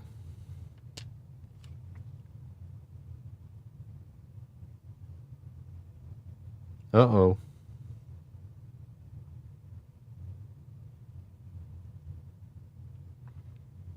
That's not good. Where were these magnets placed? Maybe down here? Like in these little areas? Oh.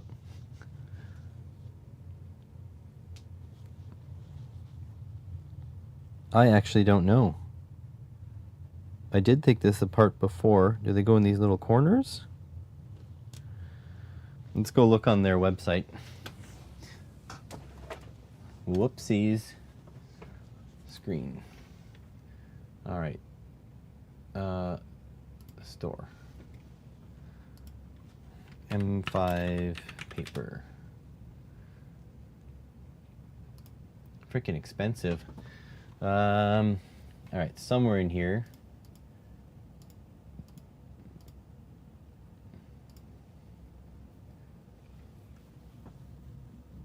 You see magnets in there somewhere?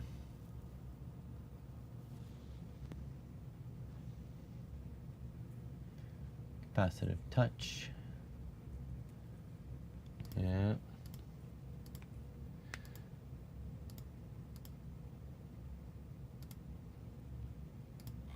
Let's see.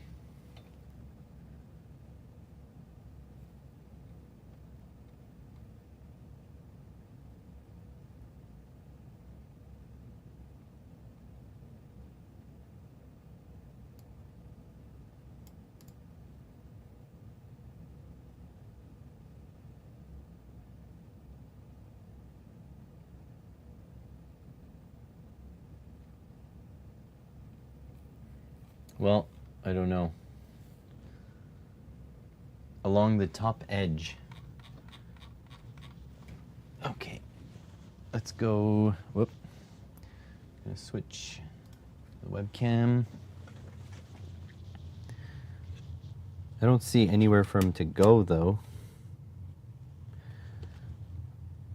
This is the top here. Oh yeah, okay, no, it was in these little holes. Okay. Either there or like back there.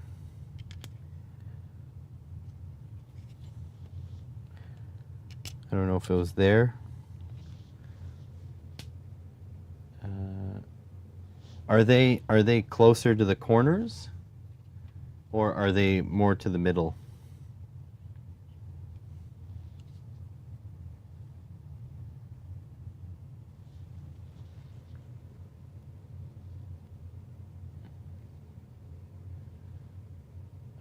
In the middle, okay.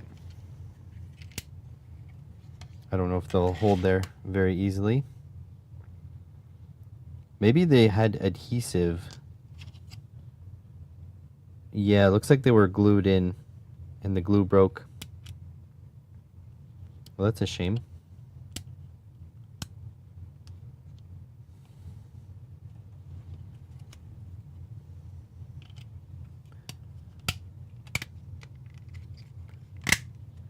There we go.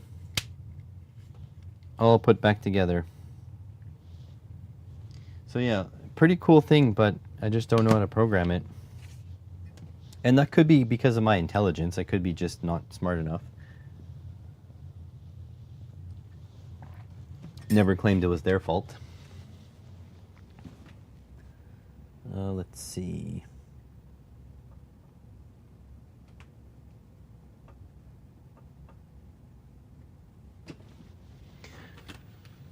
Whoop. Stuff is falling off my desk. All right, what else? So that was a fun excursion. What time is it? Almost 3. I didn't really do very much. I think it's time for a mailbag. So let's do some mailbag stuff. Need to grab... That one is done. Is it this one? Yeah. One.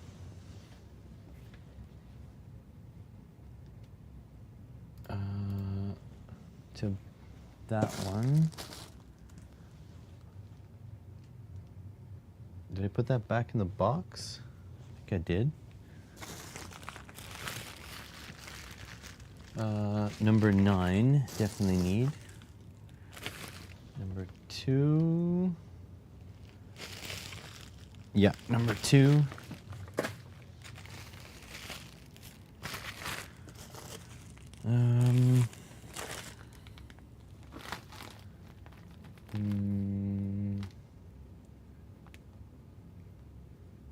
Two and 3. That's number 9.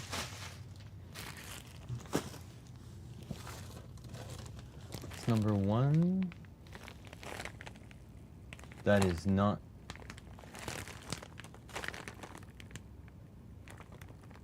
Well. Okay.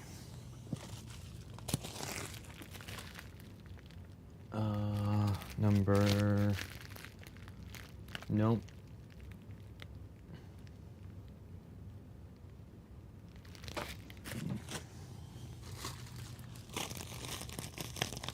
What is that? Number 3. Yep. 3.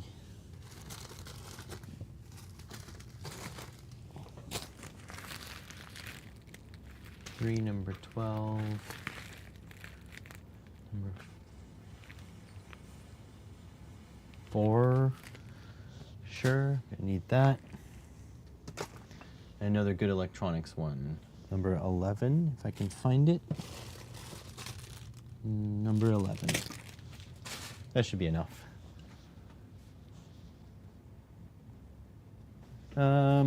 Maybe this one too. All right. It should be about right. Yeah, mailbag time.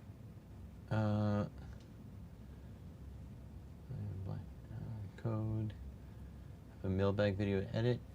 Yeah. All right. So I'm going to make it a little bit of a big mailbag. So these two go together. That I know. This one is off topic. There's a freaking moth in here. This one's off topic. Yeah, it's okay. That should be good. All right. Let's check it out. Back up the zoom. There we go. Hey everybody, got a lot of mail to open, so it's time for a mailbag.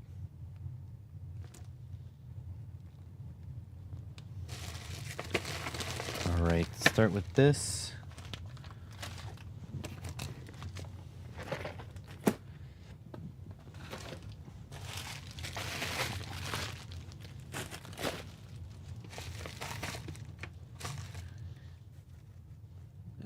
Okay, let's calm down the heat a little bit.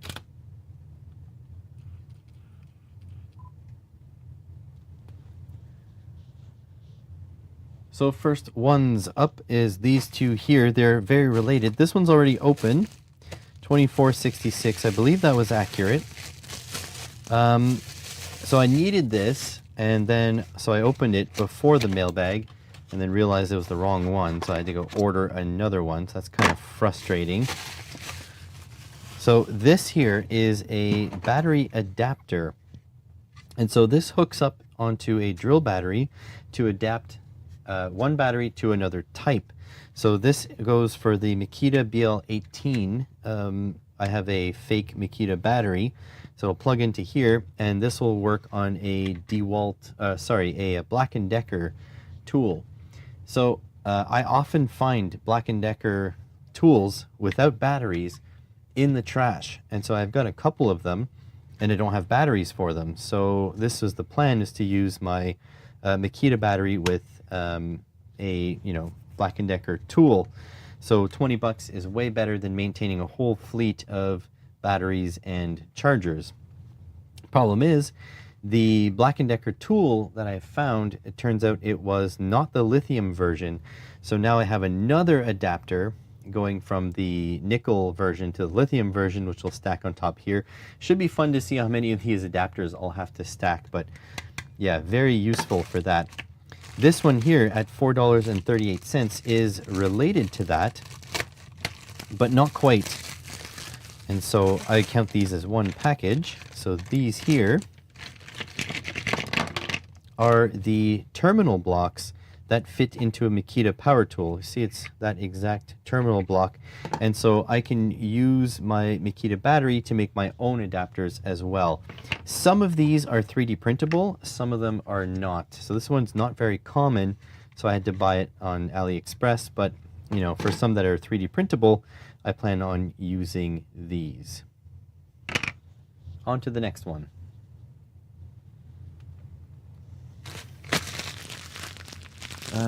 You have a problem when you find a tool bag that you don't remember buying that you obviously had to have bought. Yeah, I get that. So yeah, these little adapter things are going to be pretty neat. Basically just, the bus bars that go in like that, and you got to make your own clipping mechanism.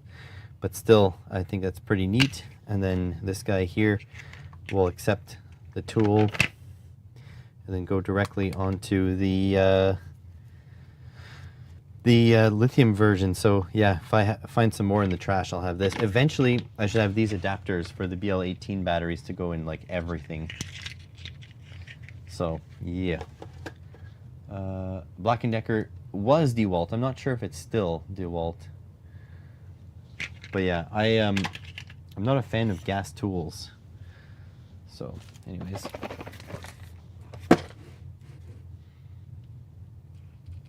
I'm also not a fan of like specific battery tools, because if you need one battery for one tool, that battery sits idle for so long that it just dies. So that's terrible. Next one up is this one here. I have 2191 with a question mark. I don't think it's 2191. In fact, this one's not part of my new inventorying system. So I'll have to put the description and the price down below.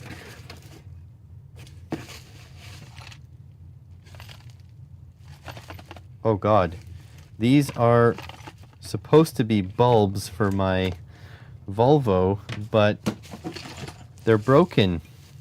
I hear broken glass. Oh no, that's not good. So these are the R5W. Oh, pieces of glass. That's not good. I walk here without shoes. Americans have this weird thing where they walk in their house with shoes. And these are the P21s. So let's see. Oh. So it looks like I have 9 intact ones. Oh yeah, and one of them bit the dust. Ugh, that's not good. Well, if you ever wanted to see what it looked like when you break one of these, there it is. 9 survived, so that's not too bad. But now there's going to be sort of like dust everywhere, glass dust. So 9 of the P21s survived. Oh, sorry, they're BAZ15D, that's what they are. And these are BA15S. So hopefully these all survived. These are just little guys. They're used as marker lights. 2, 4, 6, 8, 10. All of these 10 survived. So that's good. So yeah, my Volvo needs these bulbs, and honestly, however much I paid for these is just as expensive as buying 2 locally. So I'm really glad I got a bunch, but yeah, that's a shame. One of them did not survive, and now I'm gonna have to clean this up very carefully so I don't stab myself with broken glass.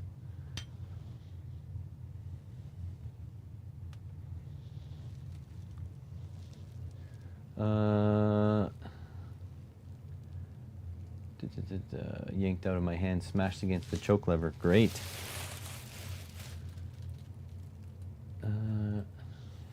Well, okay, I'm gonna have to find a cardboard box and put these in. And I'll forever be paranoid about stepping around here.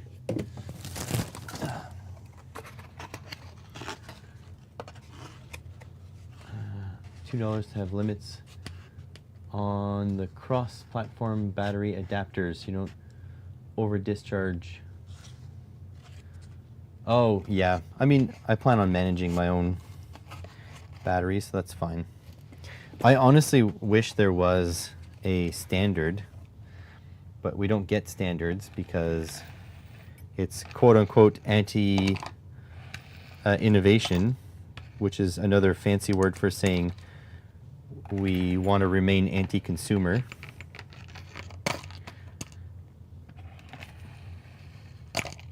And honestly, these days, I think everything should be charging by USB PD.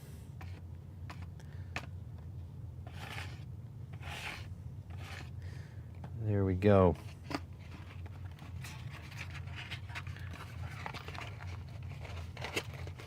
All right, put this in the trash. All right, so that's decent. Got these guys in. So not bad. Out of 20, 19 survived. That is something.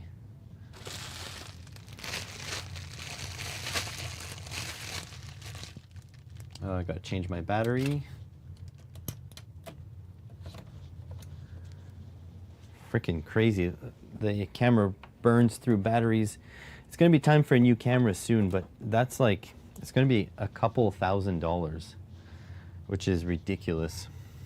I don't have a couple $1,000 to spend on a camera.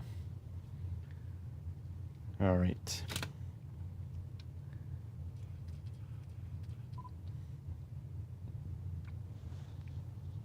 Next one up is this one here. Quite a heavy package, 2828. Yeah, 2828. So I have listed. This will just be a restock. And a restock indeed. So this is silicone wire, silicone jacketed wire, and it should be quite a length of each of them. This is 22 gauge in black. This is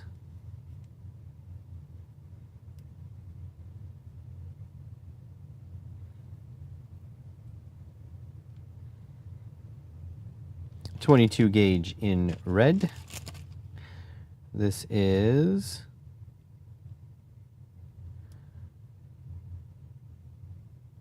18 gauge in black. And this is, should be 18 gauge in red.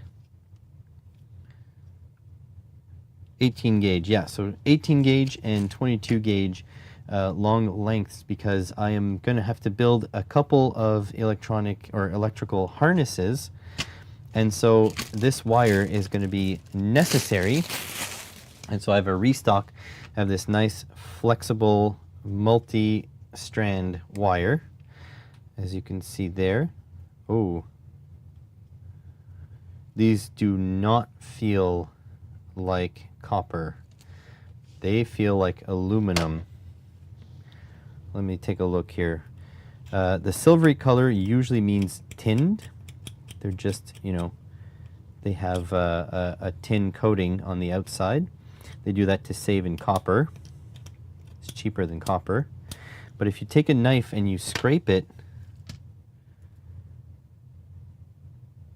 oh, I don't know. Let me give you a closer look at what I'm doing.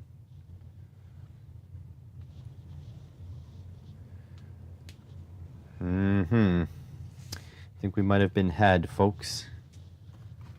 I think this might be aluminum wire, which is much cheaper.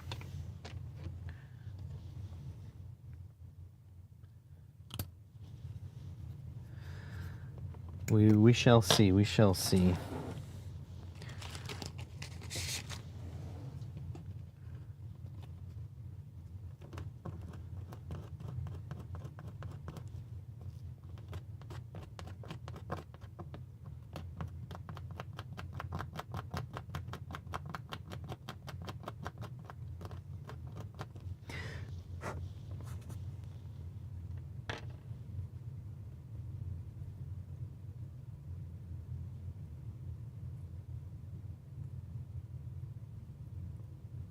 I don't know. Could be copper. Could be aluminum.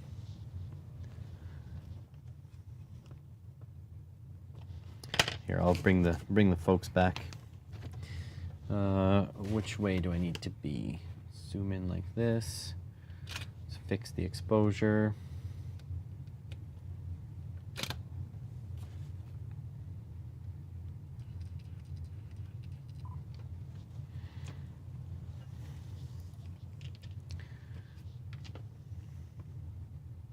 Oh yeah, it is copper.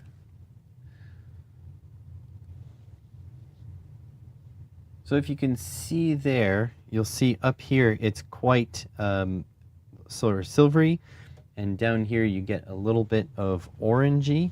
So that's because I've scraped the wires over here like this, which takes off the tin coating and leaves us with the copper underneath.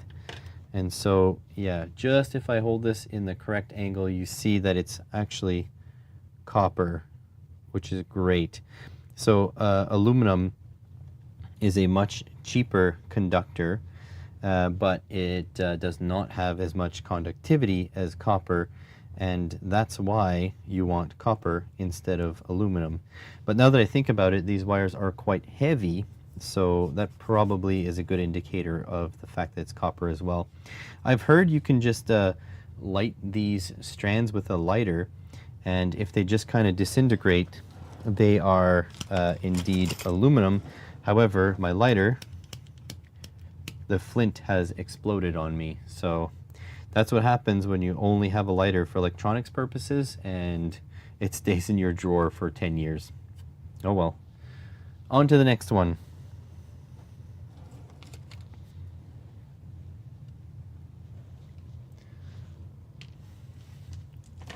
Have nice, lots of wire now. It's all for building the harnesses for those lithium batteries. The balance leads need to be run, and so I didn't think I'd have enough cable, and now I do. Got a whole bunch of it. All right. Next one, 3409, number 1. I don't remember what these are.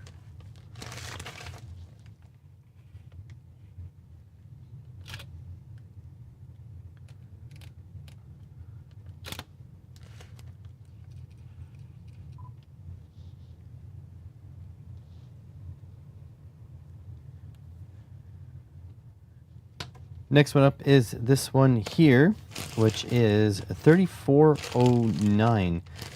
The stupid part is I've actually looked at what these things are before putting them up here, but in the 10 minutes between then and now, I've already forgotten what these are.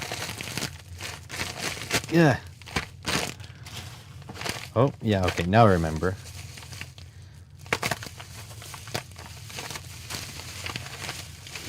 Geez, I bought a lot of these things.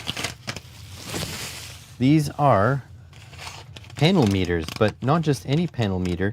They do voltage and current. So all in one, they will show the volts and the amps. You got to be very, oh, where's the shunt? Maybe the shunt is pointing inwards. It's possible possible it's here and here, and it's pointing inwards. But you do got to be careful with these things because they only measure either the high side or the low side, and I feel like it might be the high side on this. You got to check for continuity between, you know, one of these pins and the shunt, because I have actually melted one of these by not checking the correct polarity. So let me see if I can find the polarity of it and bring you back.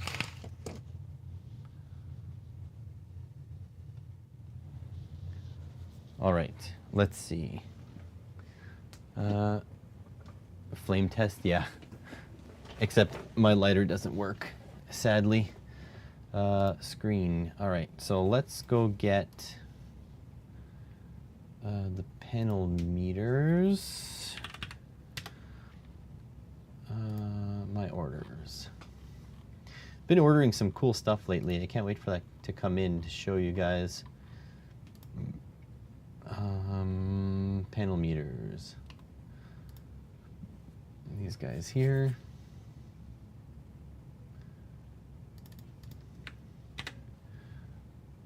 Let's go over here, like so. 2K on tools last year. The values are around 4K when you consider average discounts 50% or better. I like buying used tools because they typically go really well for that. Load.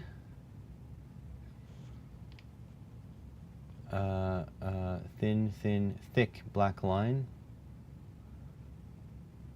Okay, so the black is actually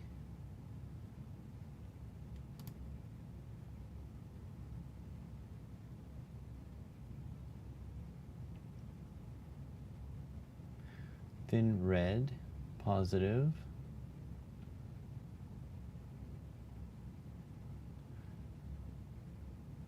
Yeah, so the black shares the ground. That's what's going on.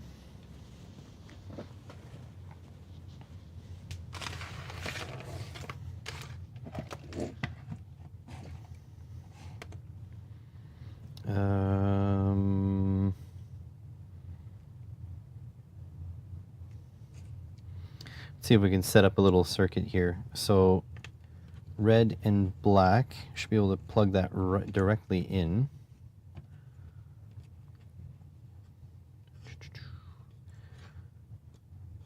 So don't know which way, this way. Here, just strip a little bit more wire off that.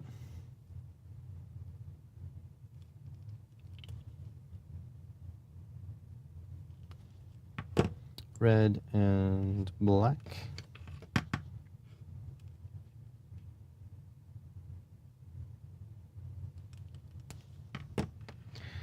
All right, so if actually I'll turn off the output.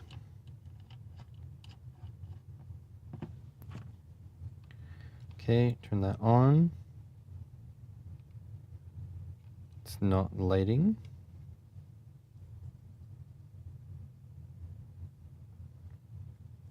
Is the yellow the supply line?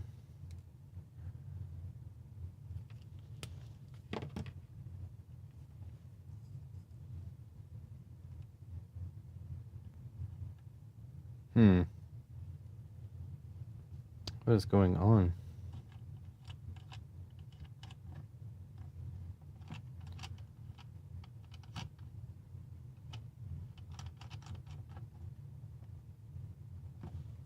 Oh, there we go.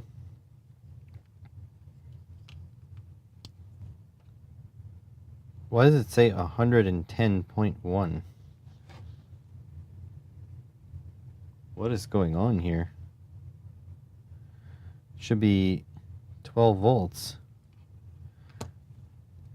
Maybe yellow does need to touch.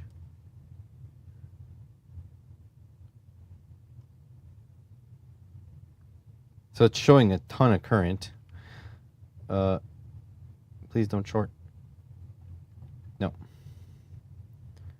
So the current is out of whack here. Okay, hold on a sec. I'm gonna twist the sense yellow and the power red together.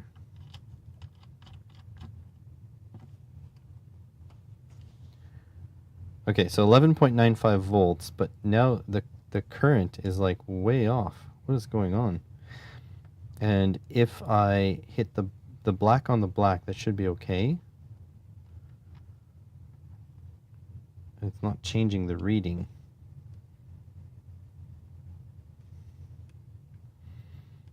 I set 0.25, enter. I set 0.25, enter.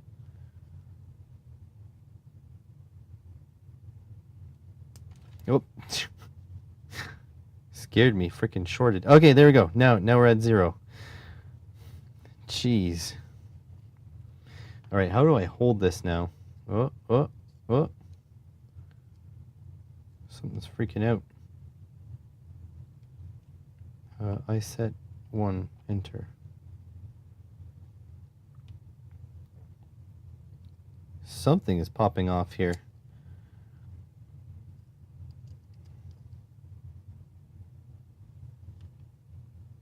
Well, maybe that was dumb touching the positive, because now it's dead. Let's try this again. Let's try a different one. If I killed one already, that'd be actually hilarious. Hey, how's it going, Vero?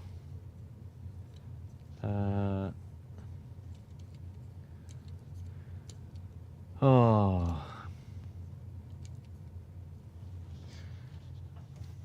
May have killed a panel meter.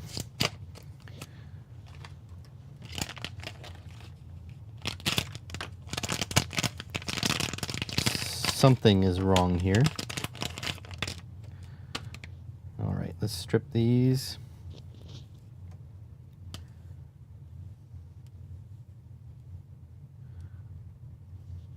One.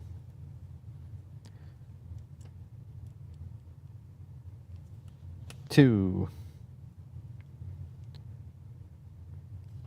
3. How was your stream, Miss Vero?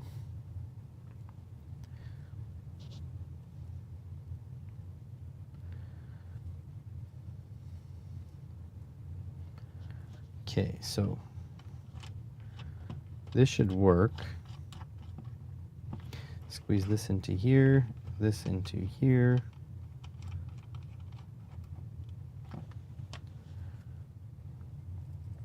And this into here. That should work. Yes. Also giving me a very small amount of current for whatever reason. And it's only going nuts for you guys, not for me. It doesn't look all weird like that for me. Okay, how do I hold this up now?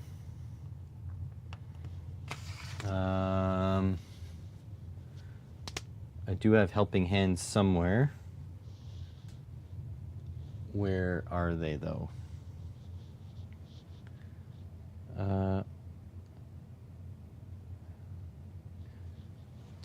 Oh, over here. When is food, bro? Oh, I guess it's only 3. I'm always hungry. Could go for a pizza, though. And don't you dare say, when can I not go for a pizza? See it coming. At least get a leaflet with things. Yeah, I'm okay with no leaflets, because honestly, when you buy in like batches, it just gets repeated anyways. Right, so let's plug that in like that. This will hold like that. So there we go. Now we got helping hands here. All right, now this, we need a resistor. A reasonably large resistor. 12 volt and beyond. High loads and analog oh, you know what? I can use one of my new bulbs. R5W, 5 watts. Got your butt handed to you. Well, at least you know where your butt is. Okay, so we can use this 5-watt bulb. You know what? It's probably easier to use one with a socket. Dang nammit.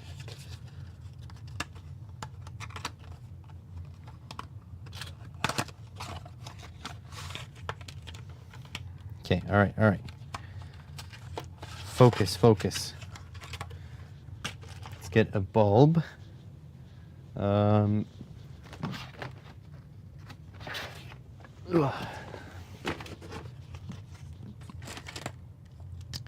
Ooh, a 1 ohm. That's a lot of current. Maybe not a 1 ohm resistor. 1.5 ohm resistor. Also a lot of current. Which one is this? Another 1 ohm resistor. Not very well set up for this. Oh, I have a socket. That's good. Put this back over here.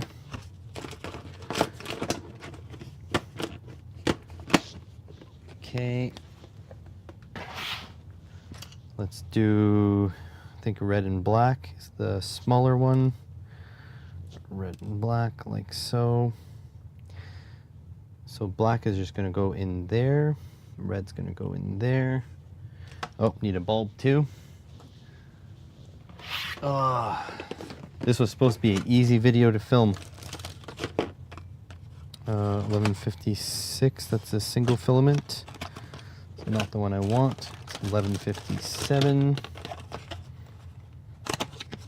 These are the ones I use the most of. There we go.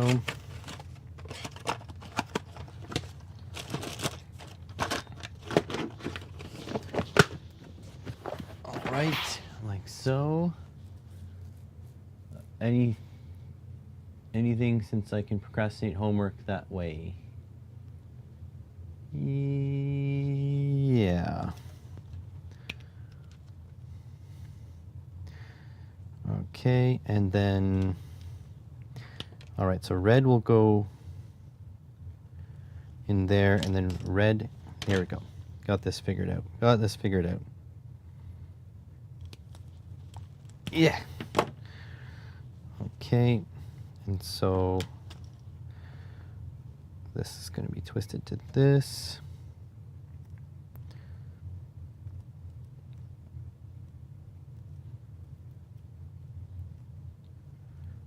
There we go. And then that goes into here.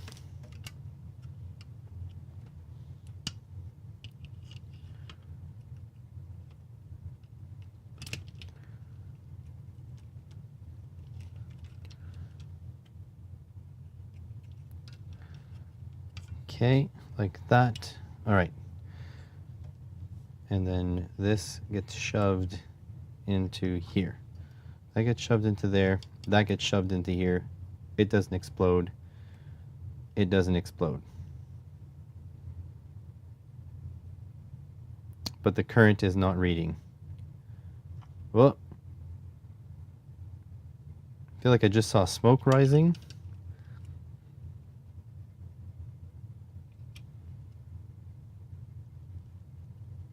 What is going on with these panel meters?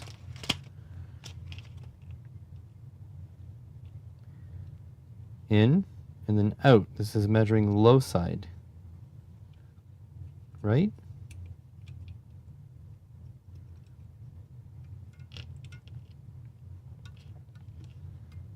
so confused. Okay. This is powering in through here, then out, and this is measuring the ground side.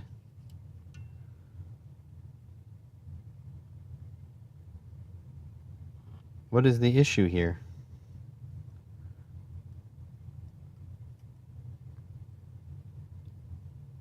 Still flowing 1 watt.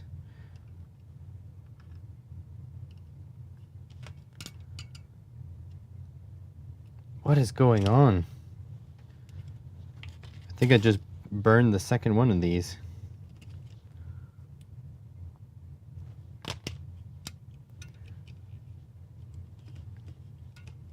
Yeah, because that's on and it's not reading anything. It's dead.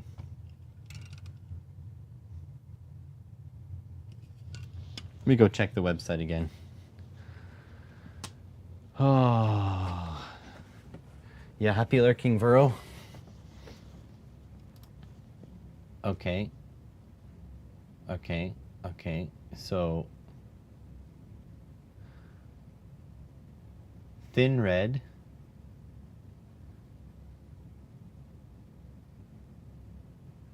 What? Okay, the red on the positive. They leave the black one off. They don't attach the black one.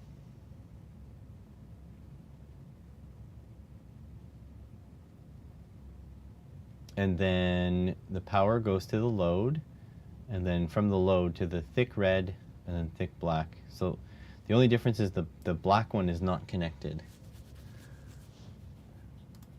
So let's do that. Jeez, Murphy. Oh, and is the yellow connected? Yes, same place as the red. Okay. All right, let's try this again. How many power supplies are we going to burn? Or how many panel meters are we going to burn before we get this figured out?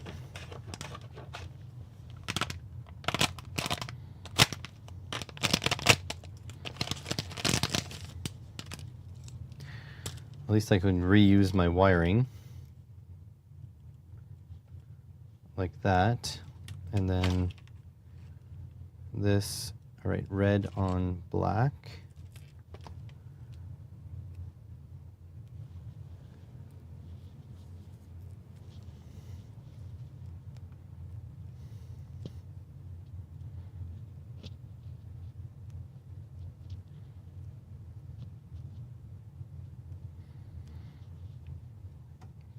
Okay, that should be good. Plug this in. Like so.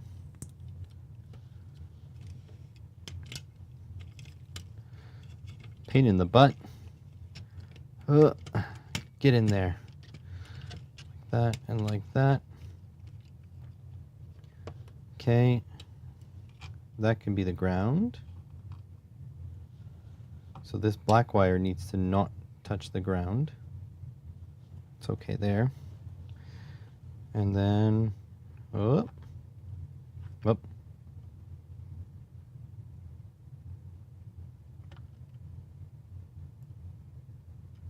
Nope, burned again.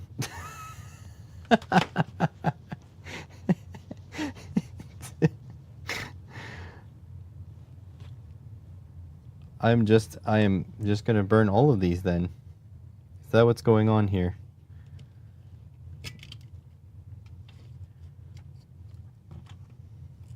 I am literally following the diagram.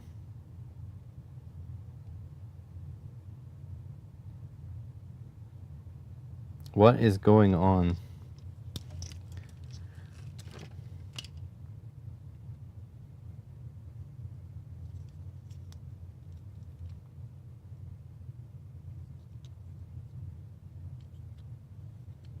This doesn't make any sense.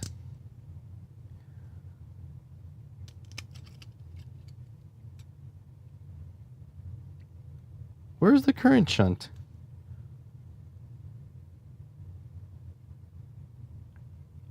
There's like no current shunt. What the heck is going on? The other ones I have, the current shunt is like here.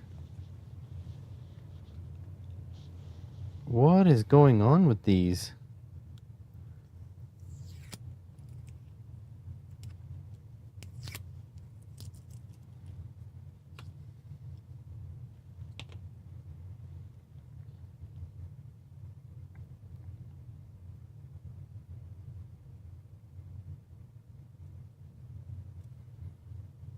Doesn't make any sense. I'm following the diagram exactly. Thin yellow, thin red, thick black.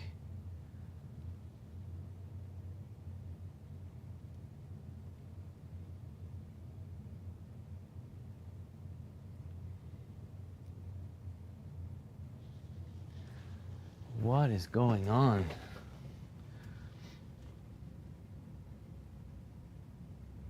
Load can only be connected to the positive, not negative, otherwise burn the table. Maybe you have to supply your own current shunt. I mean, maybe.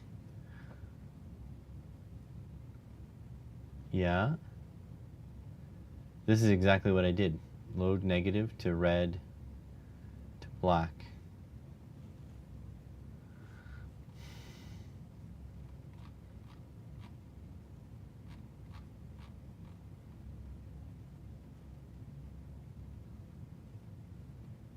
Weird.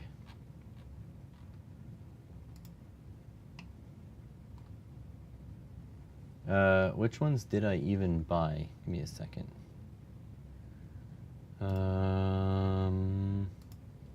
I bought 100 volt 10 amp.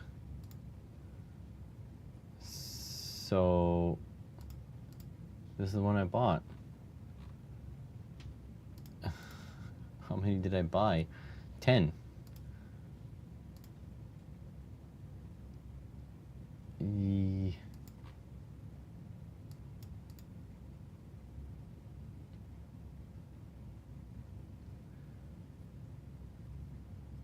Measuring range, yeah.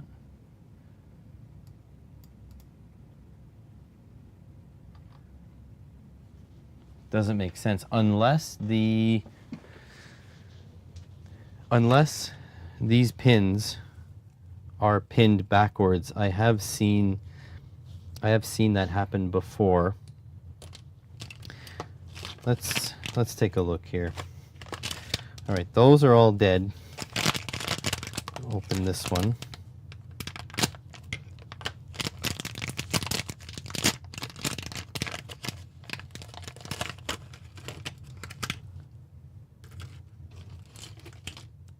Okay, they're the same.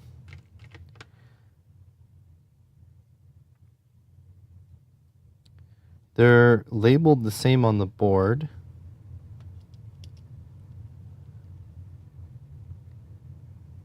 So that's okay. But I do feel it's missing a shunt. Let me take a look at the ones I had.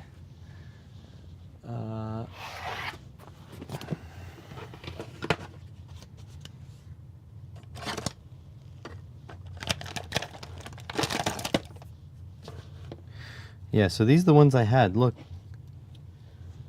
Oh, you guys aren't.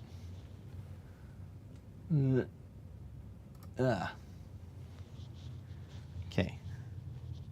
See? There's a shunt in there.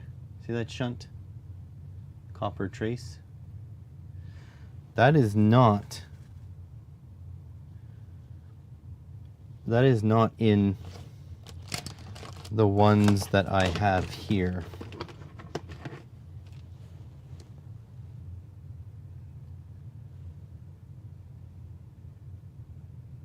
See that? No shunt.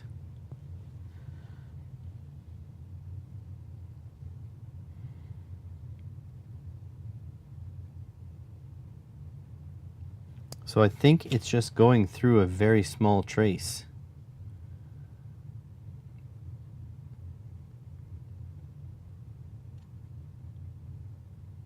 Doesn't make any sense.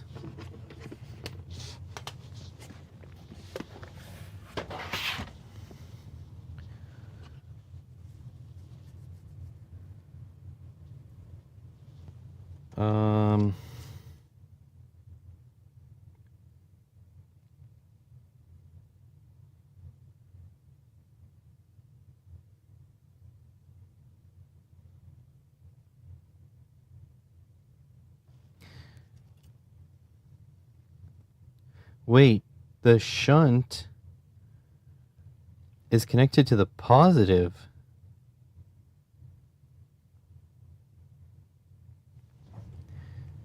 So if you look here, I don't know if you'll be able to see if it'll focus or not, but the positive is here.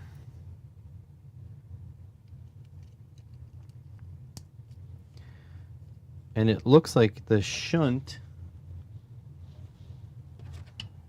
right here, this section of the shunt, is connected directly to the positive. Let me ohm it out. Let's see. So maybe this one's not connected via negative, it's connected via positive.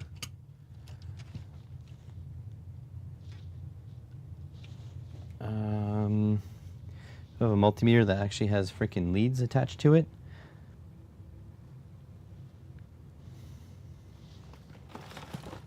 Yes, this one. All right. So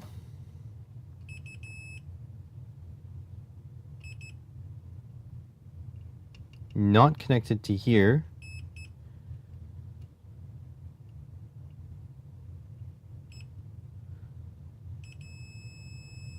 It's connected to the sense line.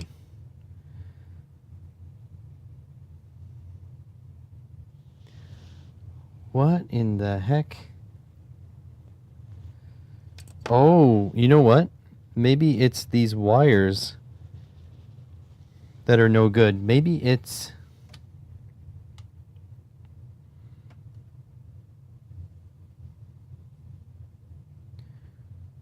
No, it's connected to the ground. Okay, so what's the resistance between the two shunt holes?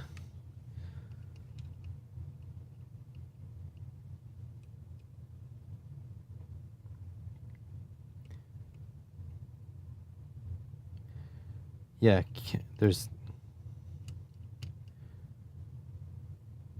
kilo ohms. Something is wrong here. There is definitely missing a shunt here. That is crazy. Are they all missing the shunts? None of them have shunts. 2, 3, 4, 5,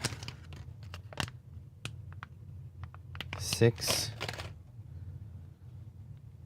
None of them have shunts.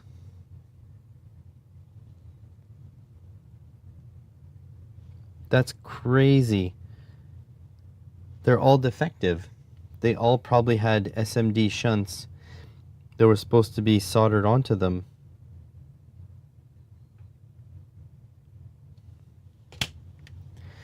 Wow, that was quite a bit of money for defective. Holy crap. Hang on.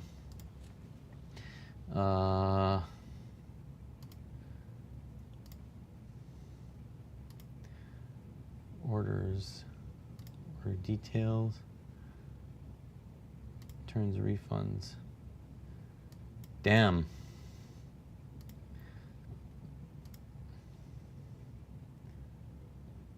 That sucks.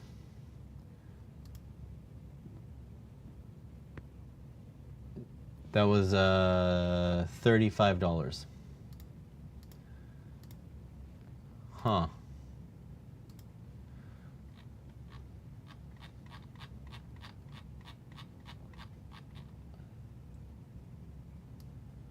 Product is good in April.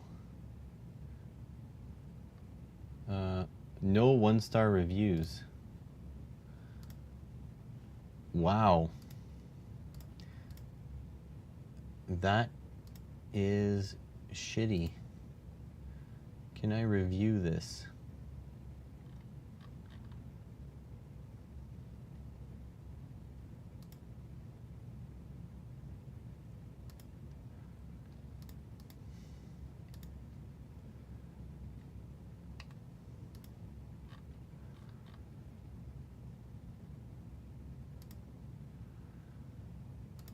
I don't know if I can leave a review now. I think it's been too long.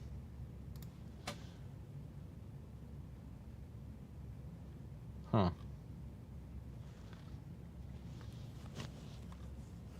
There's no like pictures either from like what it looks like in the back, but they definitely need to have shunts.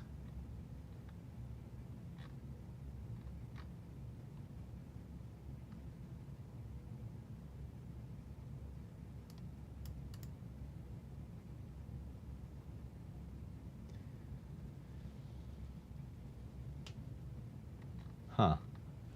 Well, that's sucky.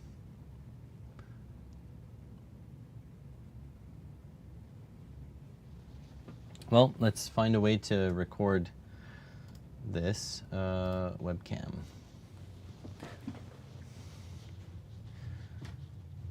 That is sucky.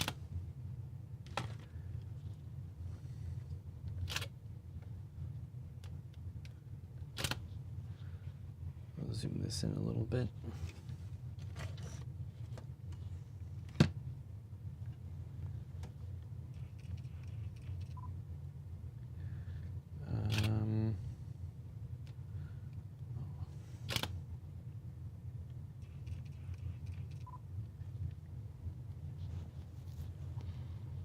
Well, I don't know how to say this. I tried really hard to make a little demo for you guys using a little bulb and my power supply, but I've been scammed.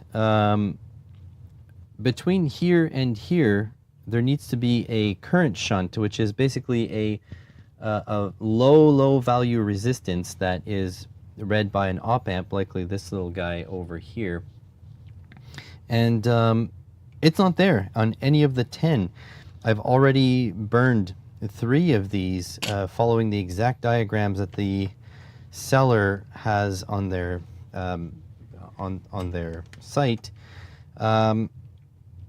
So I'll put the name of the seller down here. Probably best you not buy from them, but I'll tell you how you can prove it. So this is the current connections here, and basically there should be a current coming in and then through a shunt and then out, and then this one should actually be connected to the ground here. So the way you can prove that there's no current shunt between here and here is there should be very little resistance between there and there.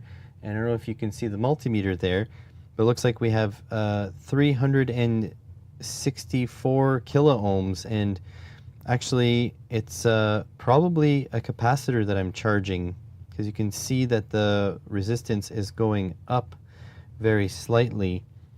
And so yeah, this should be in the order of like milliohms. So that's definitely not right. And if you check the connections of the where the shunt should be, you get the exact same resistance. So these two go to these pads, but there's no shunt on the back. And in fact, here, there's the proof. There's an open one. So it's just those solder pads and no little link of wire there.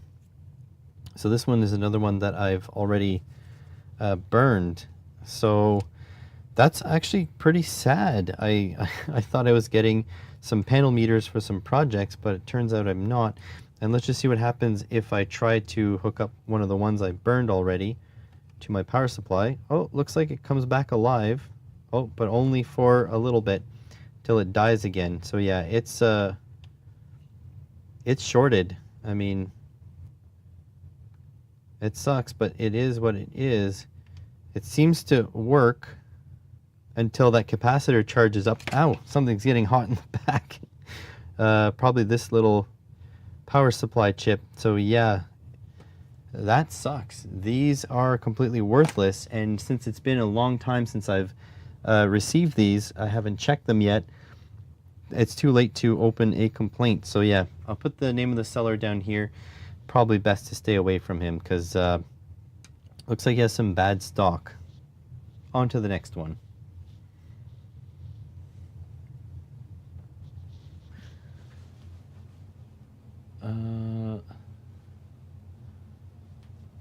Well, that is shitty. Gonna have to put these in a box to the side because I can't have these mixed in with my regular stock. That is ultra shitty. 35 bucks is not a cheap lesson. So what I'm gonna do is I'm gonna plan to make a video expose on this seller, and then we'll see what happens. So I'll go through the details of like checking them for shorts, and maybe I'll even put in a shunt to see if I can fix one, or just a length of wire to see if I can fix one. But yeah, that's really shitty. I'm pretty sad about that.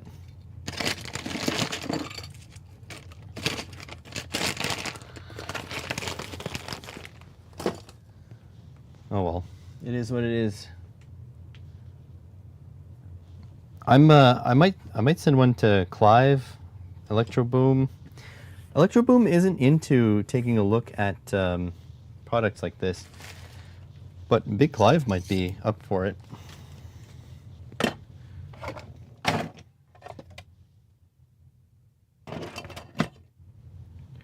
And this one too needs to go in that box.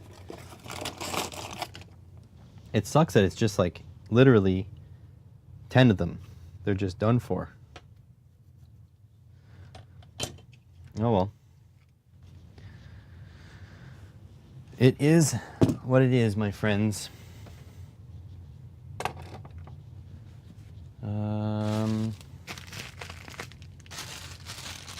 This one. Nah, you know what?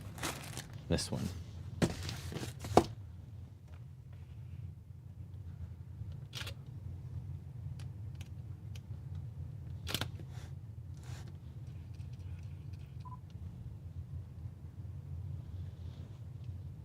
All right, time to cheer myself up with this one here. $79.98. This is a bit of a luxury purchase, but it's because I don't get a lot of recreational time. So this is for recreational stuff. So this is a bit of a luxury, like I said, but I think it's pretty neat. This is a sim racing gear shifter. So for my sim racing rig, I do not have a gear shifter. It's optional. And these things come fairly well reviewed. Ooh, it's neat. It's not quite centered. It kind of hangs over to this side, but ooh, it does feel pretty good. Ooh, it's not quite precise. And then reverse. I basically want to take a look at how the mechanism works in there.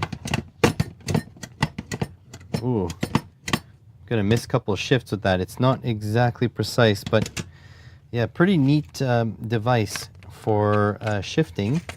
And it is USB, so you can just plug it right into your computer. Don't need to hook it up to your racing wheel, so this will work with a bunch of different things. There we go, with a 90-degree USB adapter. That's pretty neat. I'm not sure. Is this first? Oh yeah, I have to check which way. I think I had it backwards. Yeah, I think that's like that. It's not, the pattern's not the smoothest, but I think it should do. Plastic top on it. Metal base. And yeah, I'm gonna bolt this up to my sim rig and have some fun. Just need to figure out, you know, which one's first gear. I believe, looks like it's symmetrical. I feel like it should go like that. No, it's reverse maybe. I don't know. I'll figure it out, but it looks pretty cool. Looks like the rod can accept different shift knobs. Probably end up putting a shift boot over this too, so it doesn't collect dust. And yeah, has a sequential for it as well. So it's this guy here. Oh, has magnets, so it's holding everything that's in the bag.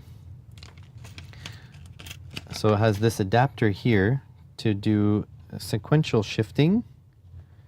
I think you just slide it in like so and drop it down like that, and so you can go, yeah, up, down, down. So you can, yeah, just do your sequential shifting.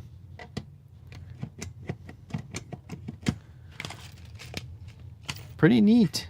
I mean, like I said, it's a bit of a luxury purchase, but I don't often have a lot of recreational time. Another luxury purchase will be a monitor for my sim racing rig, so that I don't have to move the sim racing rig all the time. And pretty neat. You can see my light pattern in there too. See the light bar and the 2 spotlights. Kind of expensive, but this thing was on sale, so I figured why not, and hopefully I can have a little bit of fun.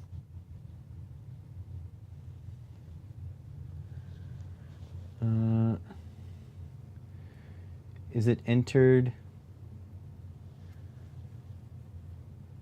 Tell them it's a tornado detonator. Is it entered for normal 6-speed and not an 8-speed? Yeah, I think it's meant for, it's a really 7-speed. So 1, 2, 3, 4, 5, 6, 7, and then reverse. Pretty cool how the bearings on the inside trap the arm. This was not tightened very tightly. It's cool. It's going to be a little bit nicer when it's not flopping around, because there's quite a bit of actuation force. So when I have it hooked up to the sim rig, it's going to be nice. I just need to figure out if the USB goes front or back. It looks like this plate is replaceable as well, so you can go back to a 6-speed if you want. It needs a little bit of lubricating too. You can hear that. So I'm going to open it up and take a look at it at some point. Pretty cool. Can't wait. Go on my sim rig. All right. This guy here. Oh, the instruction manual should probably tell me.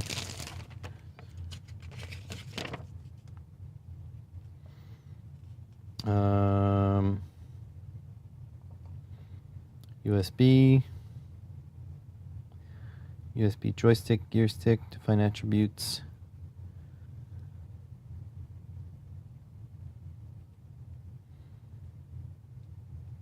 Okay. View the status. Install the fittings. Move the accessory closer to the panel. Use screws to fasten. Upshifts, downshifts. The setup is complete. Select the appropriate gearbox in sequential mode. Oh.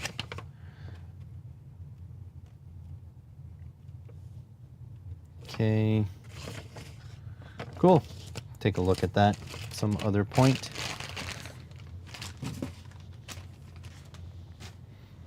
All right.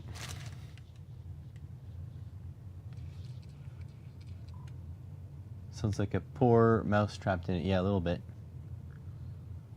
Maybe I'll steal a little time and work on my 3D printer tonight. Yeah.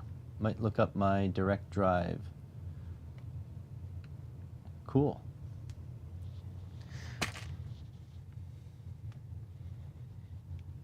All right, the final electronics related thing is this one here. This was $6.87, but I think it's fair to say everyone should have some of this. So I got 2 of them here. And these are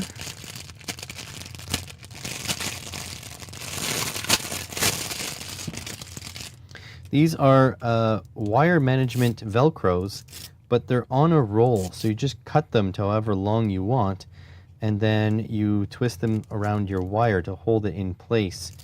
So this is like 2 bulk packs, and they cost me $6. And I think this is as much cable management as I'll ever need. I plan on using these for 3D printers, for lithium batteries packs that I'm making, and all sorts of things like that. They're really cool. They stick to themselves really easily. They have hooks on one side, loops on the other. And yeah, you just, you cut off a length, and then you can secure your wire harnesses together. And the outside is nice and soft, so it doesn't won't rub on stuff, like remove paint from enclosures and stuff like that. I think this is really cool things to have. I can't believe I waited this long to order some. And if I like them, I might just order different colors as well to have different options for organization. But yeah, it's to tuck wires out of the way. This thing is going to be really useful. So I'm glad I got these.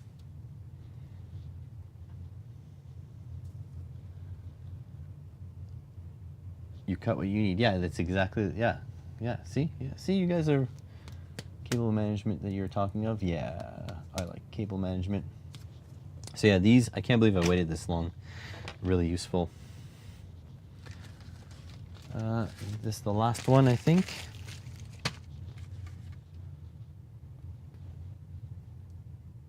And the last package of the day, it's this one here, $4.54. This is not electronics related, so you can skip to the end if you'd like. These are little weed whacker blades. So I have a very inexpensive trimmer, weed whacker, that came with these sort of blades. And I think I bought 50 here or 40. I don't know, quite a few. And it was only $4.56. If I wanted to buy these from the retailer where I got my weed whacker, they were going to cost me upwards of $25, so $20 more than this.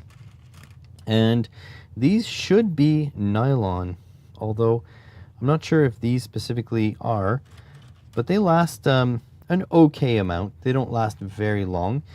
But there's also some of these in stainless steel, and I'm a little scared to buy them, but I think I might try them as well. So yeah, you get these things on AliExpress for like really cheap.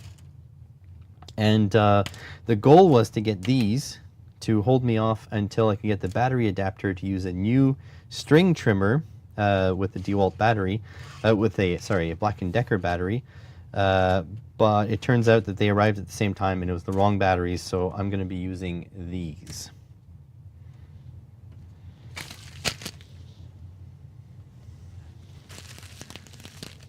So there we are. That would be today's mailbag. Let me put some stuff back over here for the final shot. These guys, like that. These guys here. These guys here. Where else? Oh yeah, these guys. So, this guy here. These guys here. And then those broken panel meters.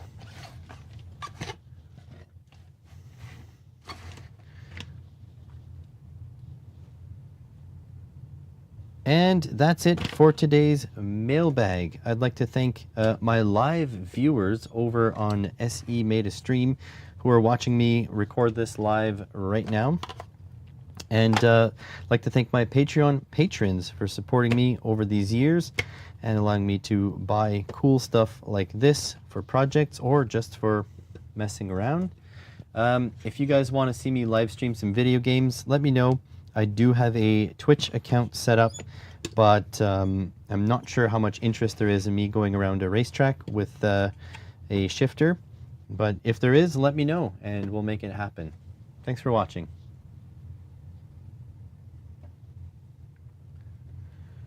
All done. I need to tighten this screw or else it's going to drive me nuts. What size is that? Yeah. I have a couple wrenches here, but I bet you it's not one of these sizes.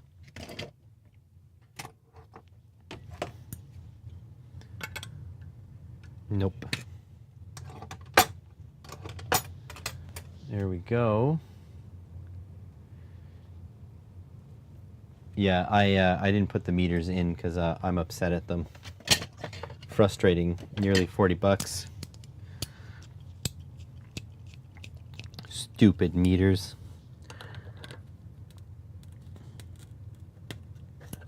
There we go. That should be good there.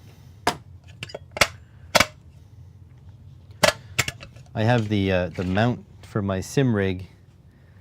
It's around here somewhere. Oh, here it is. Let's make sure the... Oh, it's all dusty. Let's make sure the bolt pattern will fit. Something like that. Yeah, bolt pattern will fit. It's good. I need to figure out how far I need it. It's going to be sitting... This side is my side, so probably over like this. Something like that. It can be mounted like that. And then this mounts to the sim rig using this here. It goes on the tube on the bottom, and it has like U-bolts. At some point when I clean up in here, I'll show you guys my sim rig. That's the hardware kit for it. Here's a story of the man who went to the hospital with a steering wheel in Paris. He complained in his pants. Oh, it was driving his nuts. Ah, gotcha. We make joke. All right, well, I think that is the end of today's stream, but I will try to stream more often. I might do some evening streams too, because I do need to get stuff done. I need to get videos out. So the M5 stack video is going to come out at some point very shortly as well. I do want to open this up and see what it's all about. I don't actually know how it selects. It must be switches on the bottom. I don't know.